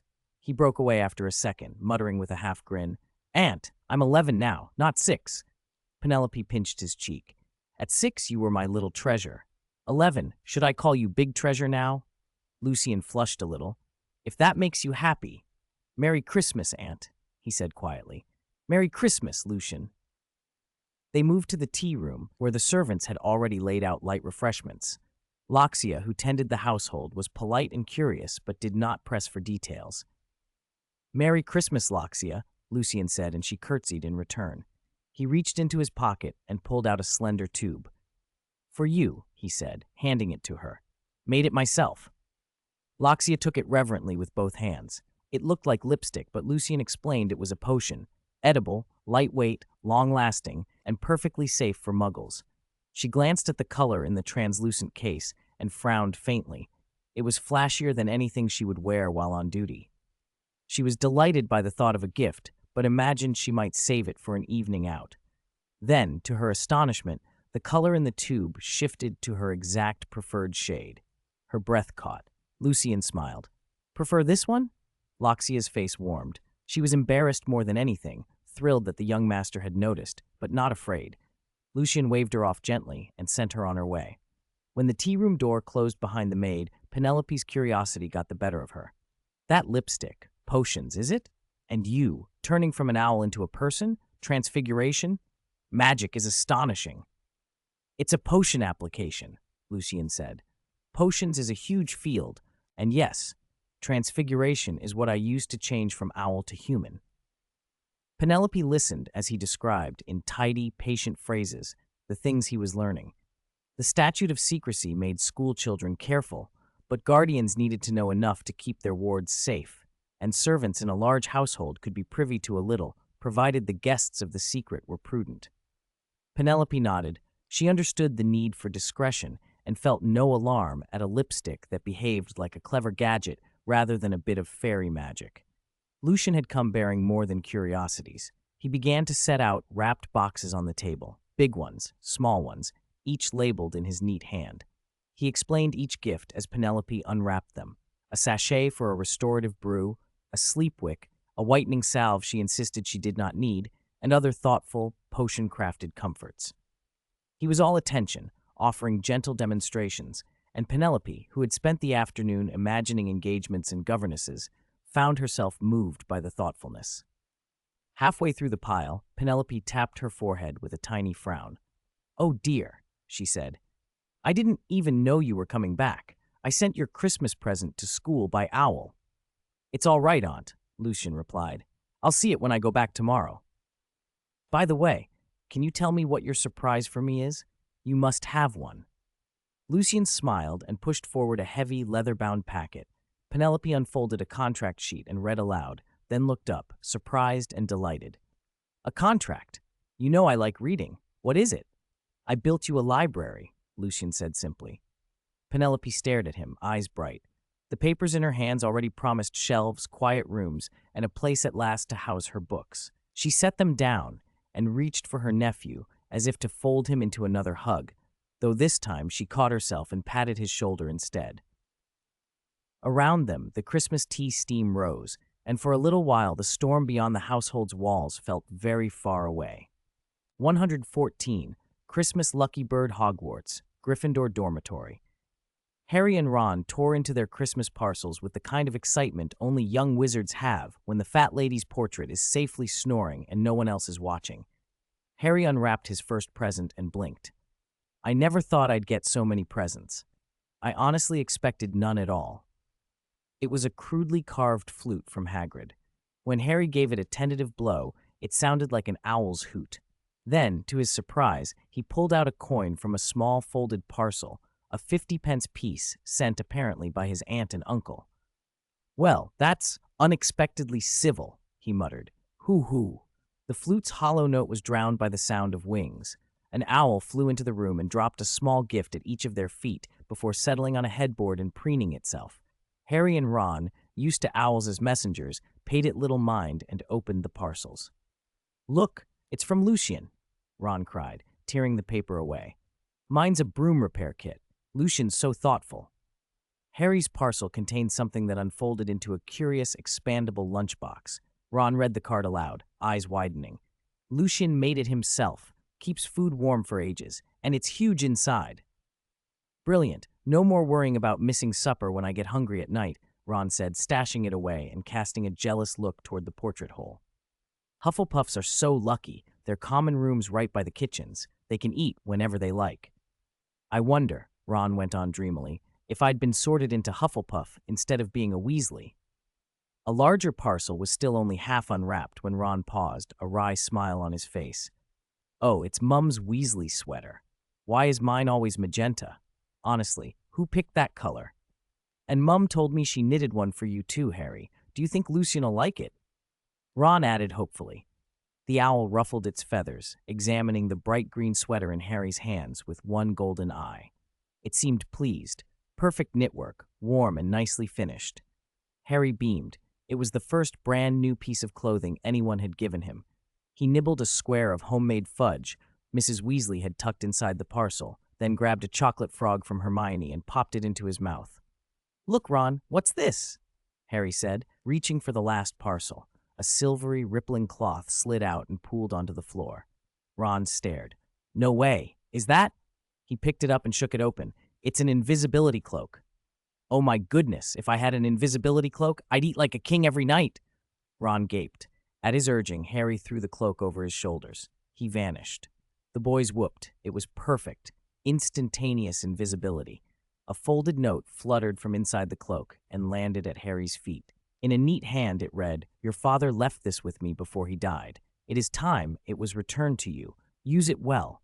A very Merry Christmas to you." Harry stared at the words, numb.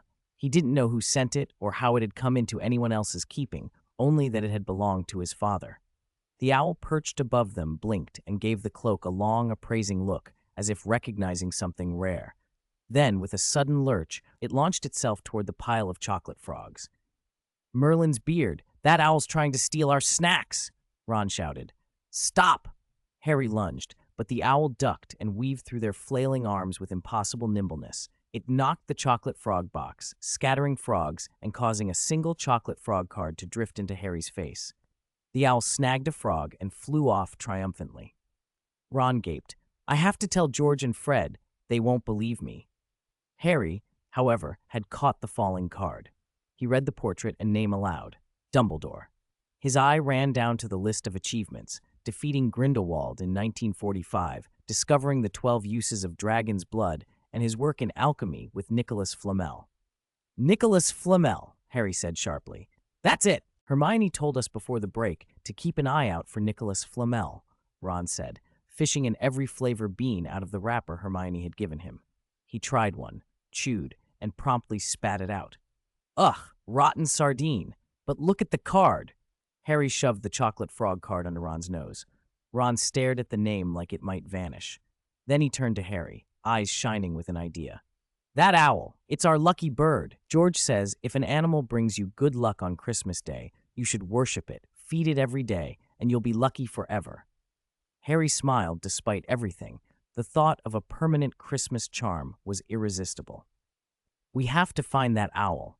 The Great Hall was half empty. Most of the students had gone home for Christmas, and those who remained were either still in bed or leisurely unwrapping presents. Lucien sat at the end of the long table, eating his porridge. It was thin and plain, nothing like the feasts at the main meals, but he ate slowly, reading a worn book balanced on his knee. A pair of voices burst through the quiet. "Lucien! Lucien, thank goodness you're here!" Harry and Ron came running up the table in a clatter of plates and laughter. Harry, breathless, thrust a chocolate frog card into Lucien's hand, the portrait of Professor Dumbledore glittering on the back. "Lucien, look, I said the name Nicholas Flamel sounded familiar. Turns out I saw him on a chocolate frog card." Lucien took the card calmly and gave it a quick look. Not bad, then. They'd found a small clue. He could use this to steer the conversation toward the Philosopher's Stone, and from there, possibly to Dumbledore. If he could get early access to the stone, he could use it to improve potions, pay back the unicorn loan, and solve several of his pressing problems at once. "You two did well spotting that," he said, patting Harry's shoulder. "A chocolate frog isn't a bad place to begin." Harry waved his hands away. "Nah, we just got lucky. The Diricol helped us." The spoon in Lucien's hand stopped half an inch from his mouth. "Diricol?" His brows knit. "Diricol," he echoed. Ron practically tripped over himself with the rest of the story. "This morning," George said, "an owl was in the owlery, and it looked, well, weird. Like it wasn't just an owl, you know. They called it a Diricol. They said if you feed one on Christmas, it brings you luck forever." Lucien listened, spoon forgotten, the porridge cooling. Fred and George were always up to something. They'd probably spun a story out of a regular bird by now. The Weasley twins delighted in pranks and in telling the gullible bits of the school whatever fed their amusement. Still, Ron believed it without hesitation. "I'm going to the owlery later," Ron continued. "Maybe it'll still be there. Want to come? If we get any galleons we don't know what to do with, well, I won't forget you lot." Lucien drank the rest of his porridge and let the conversation slide. He had other work to do. "I won't go," he said finally. "I've got books to finish." Harry and Ron weren't surprised. They were used to Lucien's studious air. "Oh, did you get our Christmas presents?" Ron asked. Lucien nodded. He'd already seen them. Fellow students had given sweets and small trinkets. Professors' gifts were more varied. transfiguration toys that could change into several shapes, a packet of supposedly safe magical plant seeds, an old spell manuscript, neat potion recipes. Quirrell had even sent him a present, an ordinary-looking enchanted notebook, nothing flashy. Lucien had his suspicions about Quirrell's teaching lately, an unsettling tilt toward darker subjects, but the notebook seemed innocuous. Still, he planned to show it to Dumbledore when he next could. Dumbledore, in fact, had trusted Lucien with a special privilege, a permit to borrow books from the restricted section, although not the most dangerous, nor the most evil tomes. Lucien had always found the division between the ordinary library and the restricted section odd. Some books that should clearly be restricted were sold openly in flourish and blots, while other tomes, like a recipe for polyjuice, sat on common shelves. It made the system feel arbitrary at best. Hagrid had sent Lucien a gift that delighted him. The half-giant had given a dozen handmade bookmarks from curious materials, Diricol feathers, a streeler's sloved skin, unicorn tail hair, crafted with a rough, affectionate care. One bookmark especially intrigued him, almost invisible unless you knew to look for it. Hagrid had explained it was made from a thestral's tail hair. Only people who had seen death could see thestrals properly. The creature and its parts carried a strange, quiet weight. Hagrid had feared Lucien wouldn't notice it at a glance, so he mentioned it particularly. Lucien appreciated the thought behind it more than the object itself. "And Ron," he said to the red-haired boy, "the jumper you made me, tell your aunt I'm very grateful. It's warm and good quality." Lucien opened his robes to reveal a starry blue jumper with a large L stitched on the chest. Ron looked a little envious. "Why are your jumpers always the nicest?" he sighed. Lucien smiled. "Thanks," he said, then shifted to the subject at hand. Speaking of Nicholas Flamel, he produced a huge battered book from his robes as if it weighed nothing. With a flick of his wand, the pages rustled and settled to the right spot. Harry and Ron, used to Lucien pulling strange things from unlikely pockets, leaned in. "The Philosopher's Stone can transmute common metals into pure gold," Lucien read aloud, "and brew the elixir of life, which grants extended, arguably indefinite, life to those who drink it. It belongs," he continued, "to the famed alchemist Nicholas Flamel. And it," Lucien kept reading, "is said to have belonged to him into his 665th year. Harry and Ron's eyes widened, then widened some more. "The Philosopher's Stone," Ron whispered. "Turn lead to gold? Live forever?" "Well," Lucien said, closing the book and letting them imagine it, "it's not all as easy as the stories make it sound." Hermione's name came up by way of Ron's complaints about modern magical history homework. Harry had a different idea. "The main library might not have the best records," he said, lowering his voice, eyes bright. "The restricted section might have more about Flamel. And the invisibility cloak," he added, as if a solution had flicked into being. His voice dropped even lower when he said it. He had the cloak. It was his father's. This was the first time he was thinking of using it alone. That thought seemed dangerous and thrilling all at once. Later that night, Harry did just that.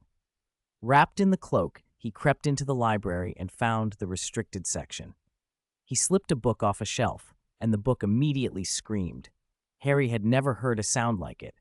It was a high scream, hard and piercing, and he nearly dropped the cloak in shock. Filch's feet came pattering from somewhere else in the castle in no time. He must have heard the racket. Harry bolted, heart hammering, and raced down corridors he thought he knew until he didn't. He was lost. The invisibility cloak hid him from sight, but it didn't make him brave. Harry wished Lucien were there to guide him. He didn't notice at first the pair of dim green eyes watching from the top of a stone pillar. Lucien, in the form of an owl, had been perched there and keeping a careful vigil. He had seen Harry earlier when he'd patted him in the Great Hall. Lucien's brief touch had left a faint magical trace on Harry's shoulder, a mark not hidden by the cloak. It was enough for a suitably trained animagus and a bookish, suspicious mind to follow. Lucien had no intention of letting the boy wander where he might get into trouble, or worse, something else get into Harry. Harry's step quieted when he heard a familiar stammering voice come from further down the corridor. "No, I don't know why you would want to meet here, Severus," it trailed. Harry froze. That voice could only be one person, Professor Quirrell. The voice answering it was low, clipped, and dangerous. Severus Snape. "You know precisely what I mean," Snape replied. "Consider carefully whose side you are on. Then we can talk." Harry inched forward under his cloak. At the dark end of the corridor, he saw them. Quirrell, wrapped in a purple turban, twisting his hands in nervous knots. Snape, looming and cold, fingers splayed like a judge about to make a verdict. "You don't want me for an enemy, Quirrell," Snape said. "I'm waiting more than once for mistakes." Quirrell's reply was all stammers and denials. I don't."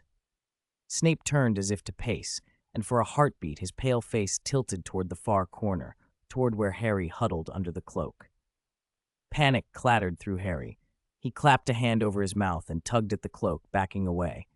Snape's arms snapped out in the same instant, fingers brushing the empty air where Harry had been. For a sliver of a second, Harry thought the search was over. Then an owl hooted from somewhere above. It flew out of the dark and startled Quirrell. The bird swept down in a quick arc and pecked at the back of the professor's head. Quirrell yelped and clutched his turban. The distraction was all Harry needed. He slid down a side corridor and found a door, old, warped, not completely closed. There was a gap. Harry squeezed through, cheeks scraping wood, and dropped into a room that smelled of dust and disuse. On the far wall, propped up among mounds of forgotten desks and chairs, stood a large, ornate mirror.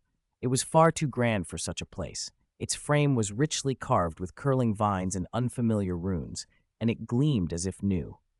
Harry took a step closer and looked into it. For the first time in his life, he saw beyond himself. The glass showed not just his own face, but a group of people standing just behind him, people who weren't actually there. A tall woman with red hair smiled down at him, and Harry felt his chest tighten because her eyes seemed to be the same green as his. Beside her, a white-haired man adjusted his round glasses. A younger man with a tuft of unruly black hair, so like the boy in the mirror that Harry's throat closed, stood smiling. Faces that he recognized in a sense he could not name, faces that made his heart ache in a way he had no words for. He didn't know how long he stared. The room around him blurred. Then a noise from the corridor jolted him back to himself, and he fled, not daring to look again. He felt oddly bereft as he left, as though he had been shown something beautiful and forbidden. A few moments later, the owl that had pecked Quirrell flew back in. It landed where Harry had been standing, and under the birdlight, changed. Feathers loosened and rearranged. The head shifted. In a blink, the owl was no longer a bird but Lucien, in one of his more favored disguises, looking around with a satisfied air. Lucien regarded the mirror with a cool, clinical eye. Dumbledore, at his age, had one of the strangest senses of humor, moving such a magnificent thing about the castle at night, placing it where a wandering first year might find it. Lucien read the inscription at the top of the mirror, tracing the words as he would a spell. Erisid stra eru uba cafruoit on wosi. He turned the phrasing in his head the way one turns a cipher. Backwards it read, "I show not your face but your heart's desire." Lucien looked into the glass. His reflection did not appear. Instead, pages fluttered, endless pages, from books he had not read and ones he had, spells overlaying diagrams, cauldrons frothing with colored vapors. For a moment, the image sharpened to a mathematics problem scrawled across the glass. E, x squared plus y squared, dv, where the integration region E is bounded by the surface. The mirror offered an answer in flowing script, but when Lucien traced it, he found the solution wrong. He snorted. Even enchanted, the thing didn't do algebra well. Humph, he muttered, finding the whole enterprise unworthy of his fascination. The mirror might show one's deepest want, but it could apparently not be trusted with calculus. That was almost a relief. As Lucien turned away to leave, he glanced up at the ceiling and couldn't help laughing softly. "Headmaster," he said aloud, his voice carrying easily in the empty room, "how is my animagus transfiguration?" The sound hung between the rafters. For a moment, the castle itself seemed to hold its breath. The little hut where the mirror of Erisid stood was dim and still. A twisted shadow, like water swirling down a drain, suddenly congealed before Lucien and quickly resolved into a tall, silver-haired, silver-bearded old man. Dumbledore looked at Lucien, a faint smile playing on the boy's face, and sighed softly.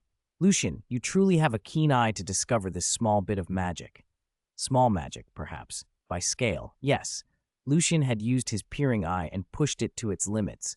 Even then, he had to scan the room for a long time before he detected a magical knot no bigger than a mosquito.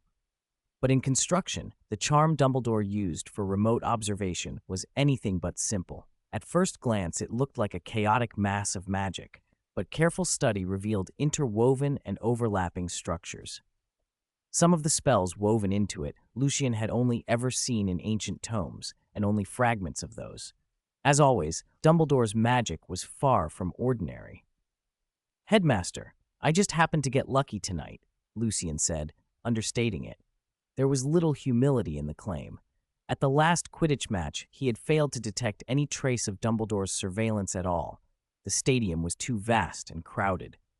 Finding a moving mote of magic the size of a mosquito in that environment would be nearly impossible. The peering eye simply lacked that precision. It was only because the hut was small, empty of other magical interference, and Dumbledore had left his surveillance up for a long time that Lucien could find it. Dumbledore shook his head. "Luck. There aren't many at the school who could be so lucky. And you're animagus. Lucien, do you remember you're only a first year?" Dumbledore sounded genuinely exasperated.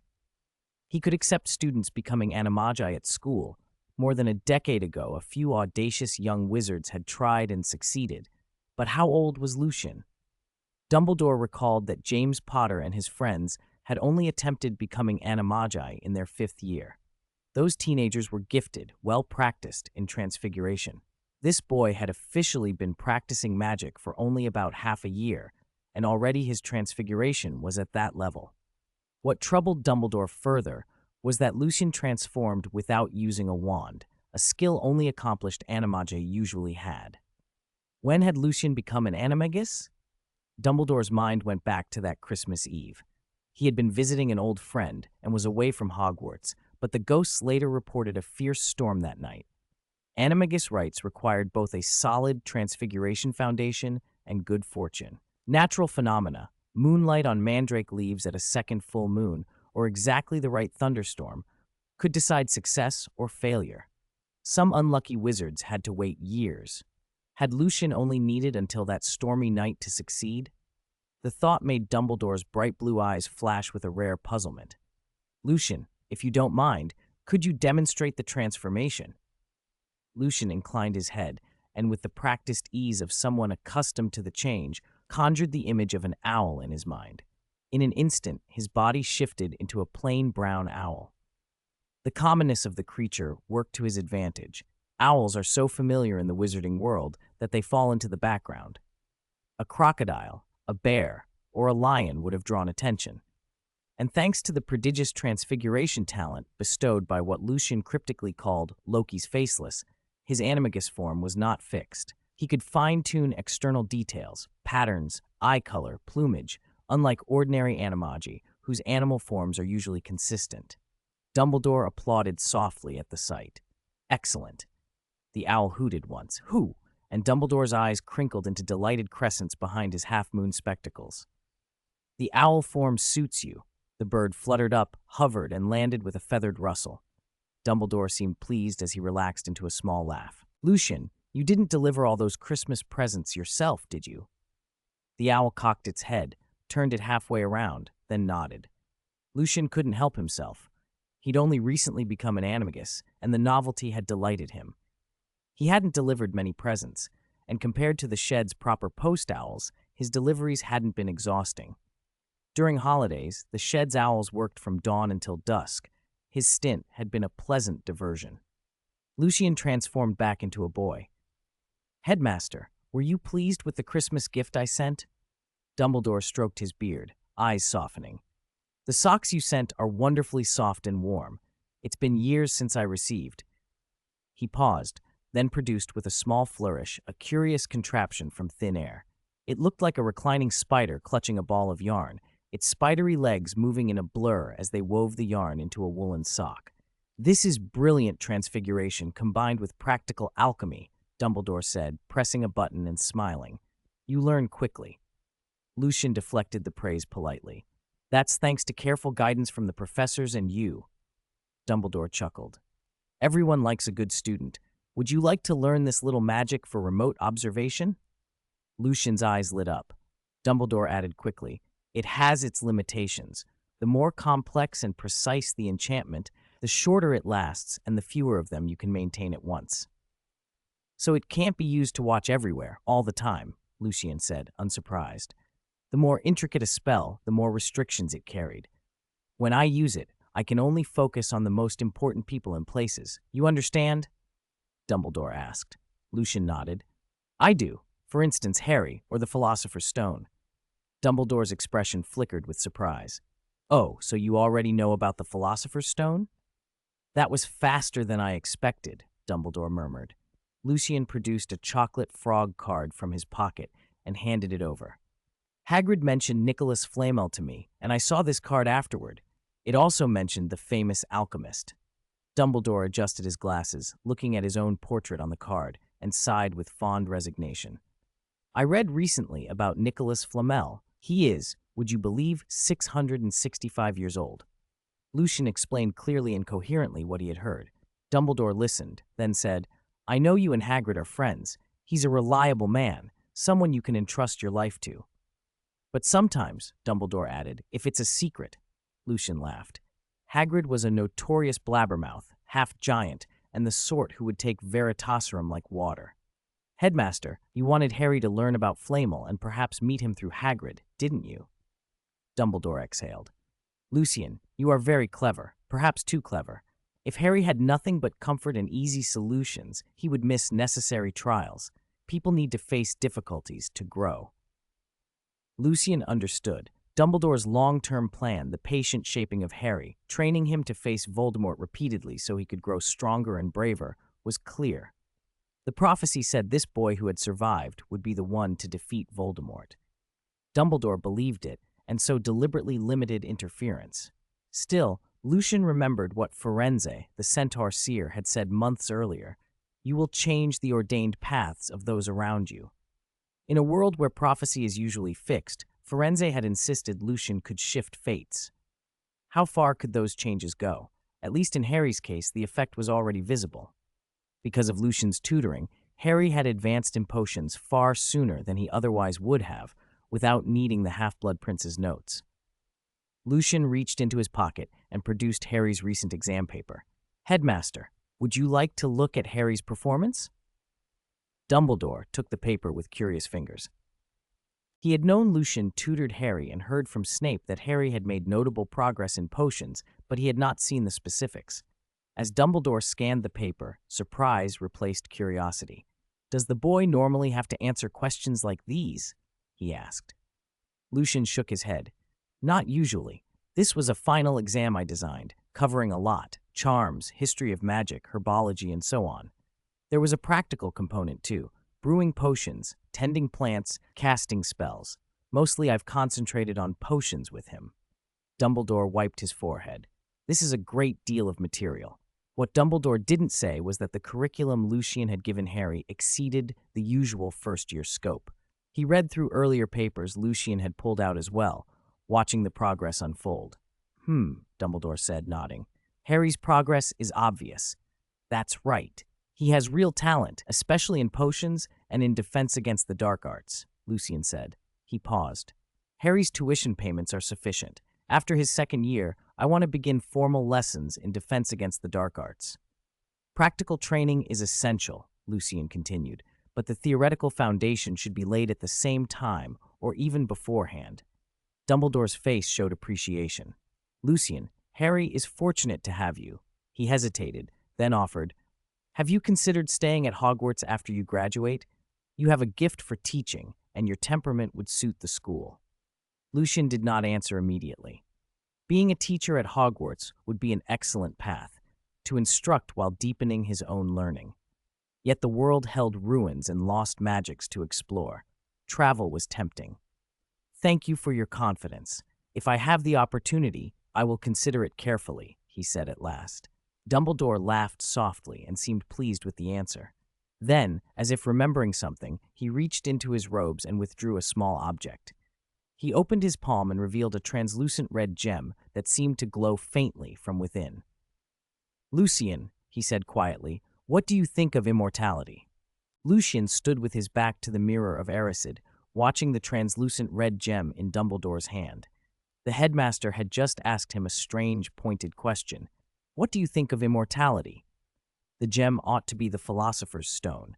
Immortality, a tempting idea. But Lucien knew enough alchemy to see the nuance. Immortality was not the same as perpetual youth. Nicholas Flamel, who had created the stone, had lived for well over 600 years by distilling the elixir of life from it.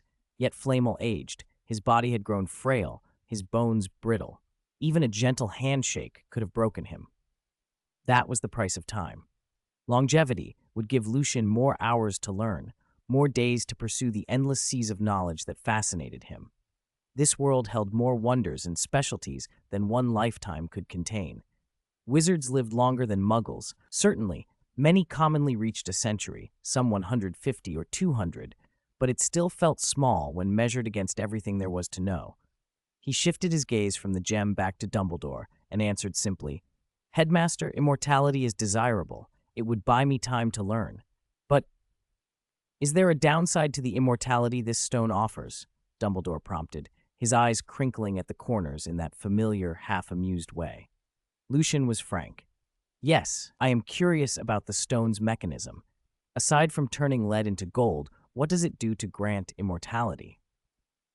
Dumbledore's expression brightened. "Are you interested in the stone's principles?" Lucien nodded.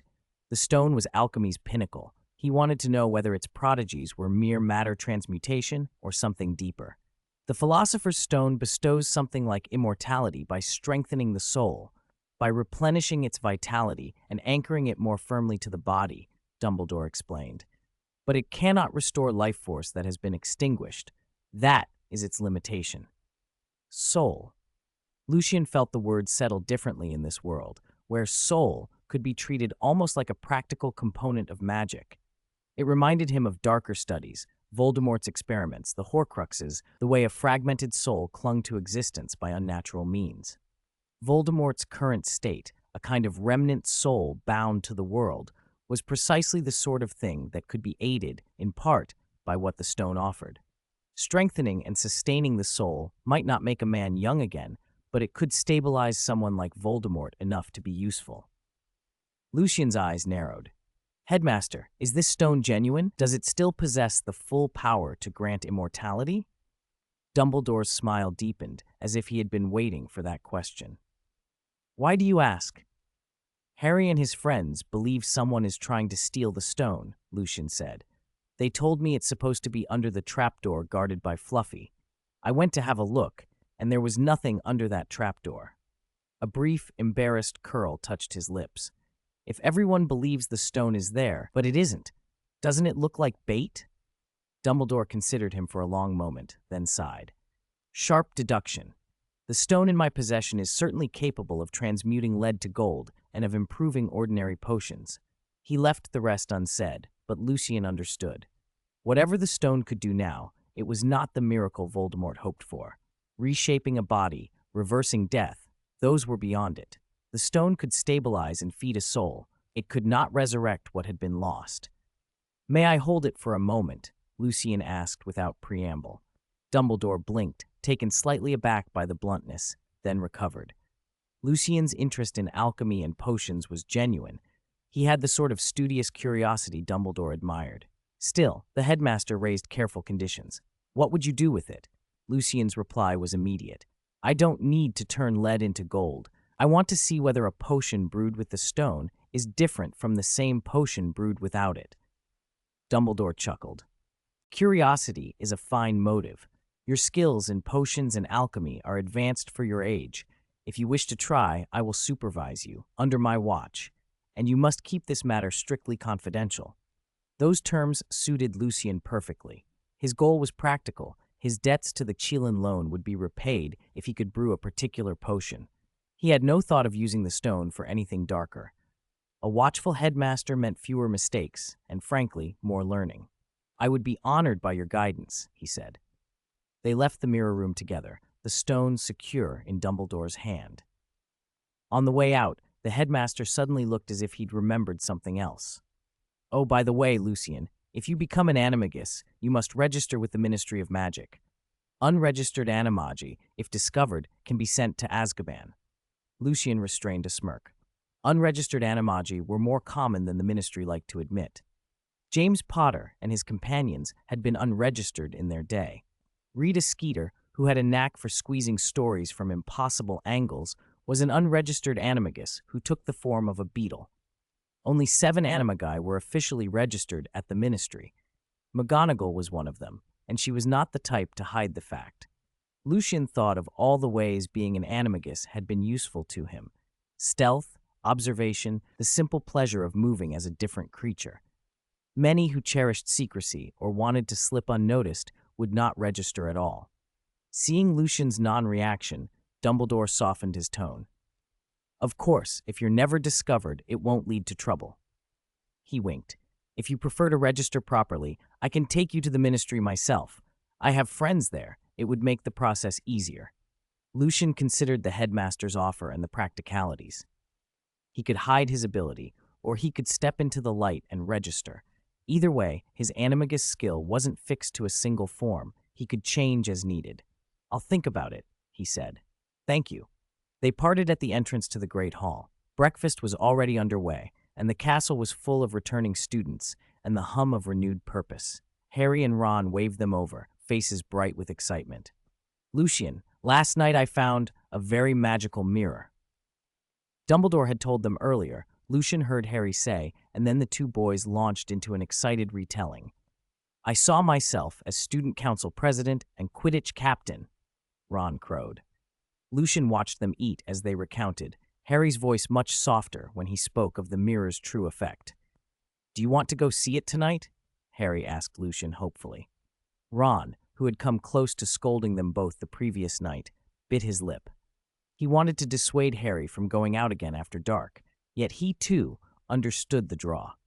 Ron's ambitions were typical of a boy wanting to stand out among siblings. To him, the mirror showed desired achievements, things that might fade with time. Harry, however, had seen his family in the mirror. That was not a trivial longing, it was a wound. Lucien thought of how the sight of kinship would linger for anyone denied it. He shook his head. No need, he said quietly. Just be careful if you do go. Watch your safety. He didn't want to guilt Harry out of the comfort found in such illusions. The mirror fed yearning, but with Dumbledore's presence to guide him, perhaps Harry could visit it without losing himself. With the students back in force, the castle filled with the pressure of imminent exams. Upper years carried stacks of notes and heavy tomes. The library buzzed with concentrated study. 5th years were bent on OBULs, and 7th years were already eyeing their NEWTs. Lucien found the scene familiar. It reminded him of friends from a previous life preparing for postgraduate exams or civil service tests. Sooner than later, their present would determine their future. At the Gryffindor table, Hermione listened with the incredulous frown that meant she did not quite believe the story. You found clues about Nicholas Flamel and the stone? She asked, turning full toward Lucien. Harry and Ron hurried to clarify. On Christmas morning, an owl, Ron started, but Hermione cut him off with a look that said she found the lucky owl explanation unlikely. Harry, earnest as ever, insisted, it wasn't a coincidence. That morning's owl was the same one that saved me. It's the exact same owl, Hermione harumphed. An owl flapping a chocolate frog card onto the floor does not constitute proof, Harry, she said. But we've been investigating since then. Only because of luck, Ron added sheepishly. Lucien smiled without spoiling their enthusiasm. You don't need to give credit to luck, he said. I did find the solid clues about Flamel and the stone in a book. The owl might have helped in its small way, but the research came from that volume. Hermione's eyes flicked to him, suddenly impressed. Well, that's more like it, she said. Not surprising, really. I should have expected you'd find the written trace. The conversation moved on, but Lucien's mind stayed half on the morning's exchange with Dumbledore. He'd been offered access to the stone under supervision, the chance to deepen his knowledge, an opportunity few his age would ever have. He also couldn't ignore the whisper of worry that curled beneath curiosity. A stone that could only feed a soul would not satisfy those who sought to live forever in youth, and that limitation might still make the stone dangerous, if it were misused. Dumbledore's caution thrilled and reassured him in equal measure. For now, though, there were things to learn and exams to watch. Lucien sank into a chair by the window and opened his book, letting the morning's light and the castle's stir carry him onward. Outside, the turrets of Hogwarts rose against a clear sky, and the responsibilities and mysteries of the term stretched ahead like a wide, uncharted map. Defense against the dark arts professor's office smelled faintly of dust and wax.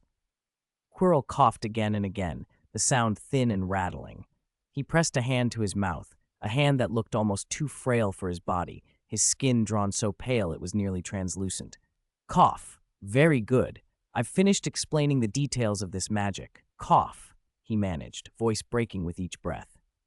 Lucien, wand still raised as if in mid-gesture, watched him with concern. Professor, you look unwell. You should go to the hospital wing. Madame Pomfrey can help, or Professor Snape's potions. No need. Quirrell snapped away from the subject with a quick flourish of his hands, clearly eager to change the conversation. He forced a smile that did not reach his eyes. After a rest, I'll be fine. Now, this spell, laceration, creates many wounds on the target's surface. They are difficult to heal. Then, cough, never use it on your classmates, he added, as if reminding himself. Lucien inclined his head and, careful and deliberate, traced an X in the air with his wand, beginning in the upper left and finishing with a clean cross. Laceration. With a sharp whoosh, a dozen or more slender crimson blades burst from the tip of his wand and struck the practice dummy, the head, the neck, the torso, slicing shallow and deep where they landed. Where several blades followed the same path, the cuts gaped, the narrow neck was severed cleanly. The dummy hissed and seared where the blades touched, a red liquid seeping from the slashes. Lucien's eyes narrowed as he watched the blood-like fluid bead and run. The effect was gruesomely effective. The wounds were not merely physical injury, but carried a corrosive edge. Quirrell could not help but smile. It was small and pleased. Excellent, Lucien. Extraordinary. You're the first to produce only 2 or 3 blood blades when starting this spell. You summoned over a dozen on your first try, and your aim was perfect, he praised. Very impressive. Lucien met the praise politely. He was not flattering. Quirrell's reputation for ability among adults was well-deserved. The man's theoretical grasp of magic was sound, and his explanations had real depth. Yet Lucien had a point he could not ignore. Professor, he said slowly, I think this spell still has room for development. Quirrell's smile deepened. He had expected this. Lucien's Ravenclaw curiosity drove him to dissect problems until their edges showed. Quirrell, acting the patient tutor, had given Lucien the spell in a deliberately simplified form. Enough to teach, but with omissions that left detectable flaws. He had wanted Lucien to find them. He wanted Lucien to itch to go further. After that failed and dangerous attempt to bend Lucien with a variant of the Imperious Curse, Voldemort had ordered Quirrell to change tactics. Instead of forcing submission, he was to entice, feed Lucien the taste of the dark arts, let him discover its rewards, and then lead him, ever deeper, to find the source at the top. Lord Voldemort liked geniuses who bent the knee of their own accord. Quirrell had set the trap and watched with a teacher's patience as Lucien's mind worked. Your question is excellent, Quirrell said, genuinely pleased now. Curiosity suits a Ravenclaw. As for your idea, yes, he added, drawing Lucien into a conversation of refinement. Little by little, Quirrell allowed the original full form of the spell to emerge between them. He presented missing pieces like hints in a puzzle, encouraging Lucien to feel the discovery was his own. Time passed, the exchange becoming a collaboration rather than instruction. Then Lucien's face lit in a way Quirrell had not expected. Potions, Lucien said. This could be combined with a potion. He produced a small vial and with a flick of his wand, drew a different X, this time beginning bottom right, the final stroke curving, and spoke the incantation again. The crimson blades formed, but now they drank in the pale black liquid Lucien had thrown into the air. A dark tint bled through them. Where the blades struck the dummy, the wounds were stained with that potion. Flecks of the viscous black fell and fizzed, corroding before they even touched the floor. Quirrell's smile widened. The potion made the magic vicious in a new way. Lucien, you are truly astonishing, he said, pleased in a way that warmed the hollow of his chest. This is the first time I've co-developed a new application of magic with a student. Lucien accepted the compliment, his own expression composed. He owed the discovery to Quirrell's careful withholding as much as to his own curiosity. Inside, he admired the design. Quirrell had withheld to force Lucien to think. He had deliberately built a challenge. It was good teaching technique, or a manipulation, perhaps both. He let Quirrell see only the grateful student he wanted them to see, but when no one watched, he used a trick he had been practicing since becoming an animagus. A tiny whirl of attention, an eye of peering, and Lucien studied Quirrell's inner workings as he talked, the pattern of magic within the older man's body. He watched the magic circuits, and they were not right. They twisted, atrophied in places, complex and shrunken in other places. They bore the same irregular signature he had glimpsed once before during a Quidditch match. Something not like a living wizard's pattern at all. "Professor," he said, still in the guise of student curiosity, "I read something recently about magical circuits." Quirrell nodded encouragingly, letting Lucien begin a question he could only partially answer. That was the balance he wanted, enough to steer, not so much as to fill. When Lucien left the office, the hour already thinning, Quirrell's relief was a fragile thing. He closed the door and whispered into the dark of his mind. "Master," he said, nervous and careful, "Lucien asked about magic circuits. My knowledge in that area is not extensive." A voice answered in his head, low, cold, and amused. "Haha, of course you would struggle. Magic circuits are fundamental, Quirinus." Quirrell bowed inwardly to a presence that had lived longer and taken more names. "That boy's curiosity is indeed Ravenclaw," the voice continued, approving. "I will teach you some of what you lack." The words flowed like oil. Teach him just enough. Let Lucien see that in the past year, the most abundant and valuable knowledge has come through you. Then he will know who stands at the top. Quirrell repeated his agreement, the reflex of a servant who had long since learned that a single refusal no longer applied. He wanted freedom from this dependence. He had wanted it long before. He had accepted his master's plan because it promised him, eventually, to rejoin his life, restore the normalcy of his career, achieve recognition. Now that promise tasted thin. The longer the remnant soul inhabited his skull, the more Quirrell felt his body, his magic, and the edges of himself wither. The process could not be stopped, only hurried. Quirrell believed that when Lord Voldemort regained a body, the Dark Lord would not bother with the broken husk that Quirrell had become. He might perhaps allow Quirrell to live if Quirrell had served well enough. "How is the tracking of the 2 unicorns in the Forbidden Forest?" the voice asked suddenly. Quirrell's fingers tightened. "Soon, master. One is a female. She is pregnant. She will foal soon." "Very good," the voice purred, colder. "Very good. The unicorn fetus to be born holds the purest life force." Quirrell felt the words like an iron promise. "That will restore my power, the Philosopher's Stone." Ha! The laugh was in his head, monstrous and gleeful. "When I return to my full strength," Voldemort crooned, "I will make you Minister of Magic. Isn't that what you always wanted, Quirinus?" Ha! Quirrell smiled inwardly and outwardly, agreeing, assenting. He flattered as the only defense he had left. But beneath the surface, his heart hardened. He had read of unicorn blood, and he knew its price. It could sustain life, even cheat death. But the curse that clung to a person who drank it left them half alive, never free of the taint. The drinker lived on with something more ghastly than death. And Voldemort, in his current shadowed state, could not drink it himself. He wanted others to drink in his name. He needed Quirrell's body, or someone else's, to take what they had promised.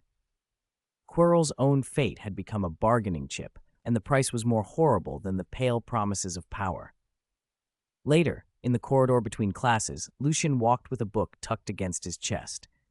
He heard a voice call his name and turned to see Daphne Greengrass rounding the corner. "Lucien, I finally caught you," she said, coming to a stop with the easy poise Slytherins favored. They had exchanged small talk at the beginning of term, but not much since. Lucien wondered what she wanted. She had not come with a present, and Christmas had passed. He opened his lips to move on, but something in him, a quiet discipline he had learned from his reading and meditations, made him stay. Daphne walked beside him, hands folded behind her back. Lucien, you're very well liked, she began, almost conversational. Not just in your own house. You have friends in Gryffindor and Hufflepuff too, but she paused and looked at him directly. Why do you associate only with Malfoy and Slytherin? Lucien blinked. The question struck him oddly. He had reasons: practicality, ease, taste. He did not want to be drawn into petty intrigues. Malfoy sent books, sometimes money for favors. His conduct in lessons tended to be steady enough. Being well-liked had more to do with Lucien's reputation for helping classmates understand lessons than any social maneuvering.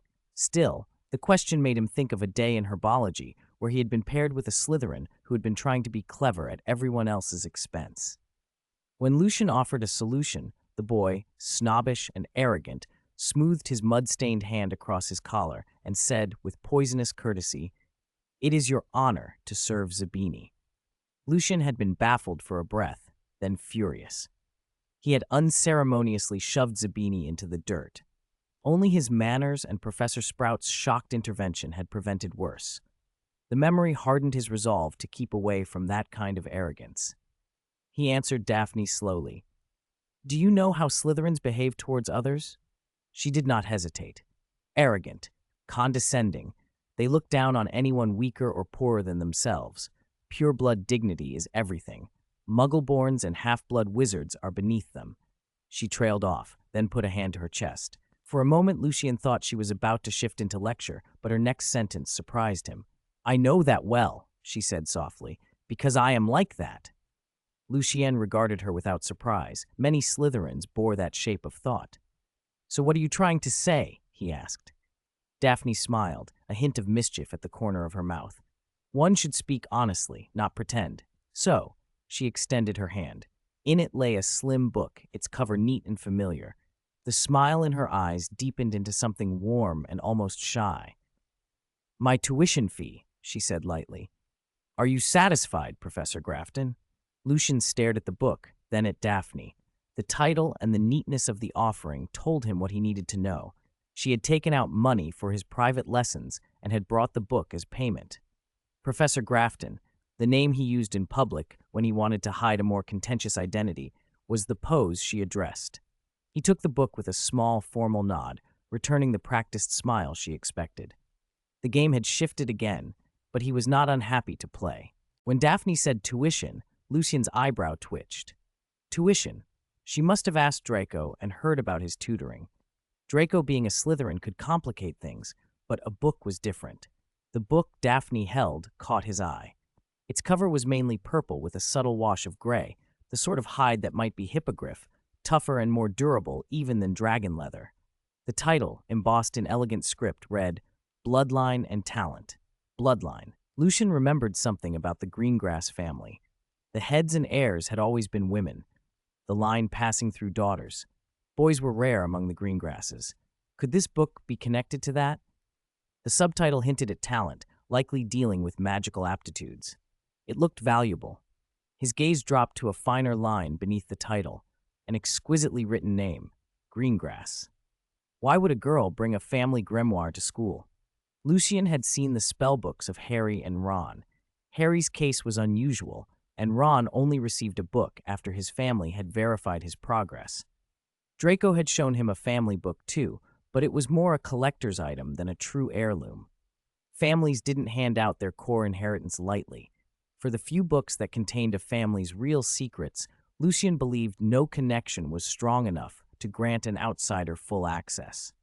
In the Muggle world, trades guarded their techniques jealously. In the magical world, knowledge could be power.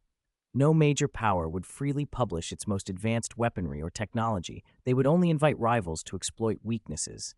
At best, sharing would breed mistrust. At worst, it could mean ruin. Greengrass. "Is this yours?" Lucien said. "Do your family know you brought it out? Do they know what you plan to do with it?" Daphne smiled, unfazed. "Of course my family knows." She did not mention that only some of her family knew. In truth, her mother knew she had brought the book to school. Daphne had always been a precocious student and proud to show she studied like an heir. That explained bringing a family text. What her mother did not know was that Daphne intended to lend it to an outsider. But Daphne had never worried about the Greengrass's tolerance for sons-in-law. If Draco could see potential in Lucien, why shouldn't she? A memory of a Christmas Eve conversation flashed through her mind. Her mother had clarified what pure blood, heritage, and honor really meant, and it had nearly toppled Daphne's assumptions. Pure blood, she'd been taught, meant no muggle or muggle-borns in your family tree, parents and grandparents all true-blood wizards. But her mother had quietly admitted that their great-grandfather had been a half-blood. The revelation felt like a crack through everything Daphne had been taught. Do you really think the Sacred 28 intermarrying can keep a pure line forever? Her mother had asked. Daphne had started to protest, but her mother continued, patient and steady. If you trace so-called pure-blood families far enough, you'll find half-bloods, muggle-borns, even muggles. Only a very few houses have been obsessively pure, and their members tend to be more extreme and conspicuous. Her mother even talked about Cantankerous Knot and the Pure Blood Directory, how Knot had reasserted a strict definition of purity while angling for a place in the Wizengamot, at a time when most of that body's members were, at least in name, pure blood. So all this talk of pure blood is just for profit? Daphne had asked. Her mother had smiled and tousled her hair. It's about longer-term advantage. Maintaining a reputation of purity becomes an unspoken rule. But what truly sustains a family is strength, outstanding magical ability. She'd ended with the point that mattered most. No one dared challenge your great-grandfather because he was a master alchemist and a 10-time consecutive champion of the Wizard Dueling Championship. That explanation had settled something in Daphne. She knew her family's history, their control of the Department of Magical Transportation in the Ministry, the influence that came with it, and how often a family's rise had been tied to the ability and status of a particular son-in-law as much as to the daughters. Seeing Lucien's hesitation now, she guessed what he was worried about. "Lucien," she said brightly, relaxing, "this is my family's book, but it isn't a core inheritance. If it were, I couldn't just take it out of the family." Lucien nodded, his posture easing. Daphne thought, with a private little thrill, whether he would remain an outsider in the future remained to be seen. She held the book out again. Lucien reached forward. His fingertips brushed the cover. Ding Lone triggered. Circuit tracing. "Host, do you wish to borrow?" 120. Back to the monument. You guys are back. Lucien heard the system's voice and silently opened the Bloodline and Talent book in his inventory. He scanned the system panel at once. Loan, circuit imprint, monthly loan. Repayment period, 30 days. Loan content, a peculiar stone tablet capable of imprinting the magical circuits of any magical creature, including wizards, for observation and experimentation. Loan task, witness a memorable birth of life. Not bad. If the tablet could imprint magic circuits, it would make observation far easier. Now that he had become an animagus, mastering transfiguration would mean developing new directions for the discipline. His first attempt at transfiguring a magical creature, when he'd unwittingly turned a wand into an alchemy, had been incomplete and the creature had disintegrated, but it had opened a door. As he studied transfiguration more, the idea that magical creature transfiguration might be possible grew stronger. Meditation exercises from inspiration and divination had sharpened his intuition, and Loki's Faceless had shown him the depth that a transfiguration talent could reach in advanced realms. To make creature transfiguration viable, the problem of magic circuits had to be solved. The circuits inside magical creatures differed radically from those of wizards, varying by species and often unique. The eye of peering magic was excellent for observing circuits, but it needed the subject to be present. If a stone tablet could record many magic circuits and preserve them for long stretches of time, his efficiency studying them would improve dramatically. He asked the system, how many magic circuit samples can the circuit imprint record at once, and how long do the records last? It can record 10 million magic circuits simultaneously, and the records last for 100 years. That was more than enough. How many wizards were there in the world? Even counting every magical creature, it would be hard to fill the tablet. 100 years retention covered the lifetimes of most subjects. Some wizards and creatures lived longer, but many did not. Adventurers and fighters shortened their spans. One thing puzzled him. The lone task. Witness a memorable birth of life. Did that mean the birth of a plant, an animal, a human, a wizard, or a magical creature? Did it mean specifically the birth of offspring? And what did memorable for the host mean? Since it was a monthly loan, the difficulty should be reasonable. System. What exactly does the birth of life mean? The moment life fully descends into the world, first encountering the world in the form of a newborn. So it is the birth of offspring. Any restrictions on the subject, humans, animals? Includes the birth of offspring of any species. No restrictions. The key is that it must be memorable for the host. All right, I want to take out the circuit imprint loan. Loan, circuit imprint, monthly loan, has been successfully applied for. Evaluation. The ambition of this tablet is to record an era. Item has been issued to system space and can be checked at any time. Lucien withdrew his attention from the panel. Daphne had been watching him openly. She smiled when she saw the sparkle in his eyes as he flipped through the book. Draco had been right. Lucien's thirst for knowledge outranked everything else. That pleased Daphne. She thought of her family's library and the many volumes she could offer. Lucien, she asked, how much will you charge for lessons? He considered for a moment. I haven't gone through everything yet, so I can't say exactly, but it won't be less than a full year's tuition. Don't worry, I value my reputation. Exchanging knowledge, or for payment, was respectable. Daphne's eyes curved with satisfaction. Those books at home would probably keep him busy for years. When do we start, Professor Grafton? She asked, smiling and eager. Lucien glanced at her bright, expectant face and muttered under his breath. Why did she treat tutoring like a game? This wasn't an extracurricular activity. How had Malfoy described it to her? Had he left out the daily homework, the weekly quizzes, the monthly tests, and the end-of-term exams? Or did Malfoy really think the material was that easy? Well, Harry and the others had been keeping up lately, and Malfoy's home education had been solid. Fine, he would raise the intensity a bit. Hogwarts had annual exams coming up. This would be an early start on their revision. Forbidden Forest. Moonlight spilled over the ground. 2 unicorns raced through the trees. Celine felt labor drawing near. The fetus inside her was fully matured. It only needed a moment to arrive in the world. Following unicorn custom, she ran with the breeze and moonlight, letting magic flow freely through her circuits to gather strength for the birth.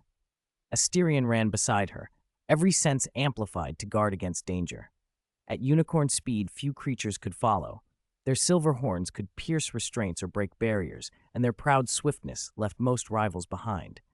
As they neared their nesting place, Asterion eased his guard and prepared to slow. Celine, however, ran faster and faster and let out a clear, long neigh. Asterion's eyes brightened with a human-like joy. Celine's call told him the child was almost born. The familiar nest came into view. Celine neighed again and rushed forward. Buzz! Invisible ripples spread from inside the nest, instantly wrapping Celine and Asterion. Crack! Crack! 2 shattering sounds came from where their horns met the air. Illusory fissures, like a spiderweb, began to crawl from their horns outward into the surrounding space. From a dark corner of the nest, a low, faint voice slipped out, cold and serpentine, sliding into the 2 unicorns' ears. Ah, you've returned.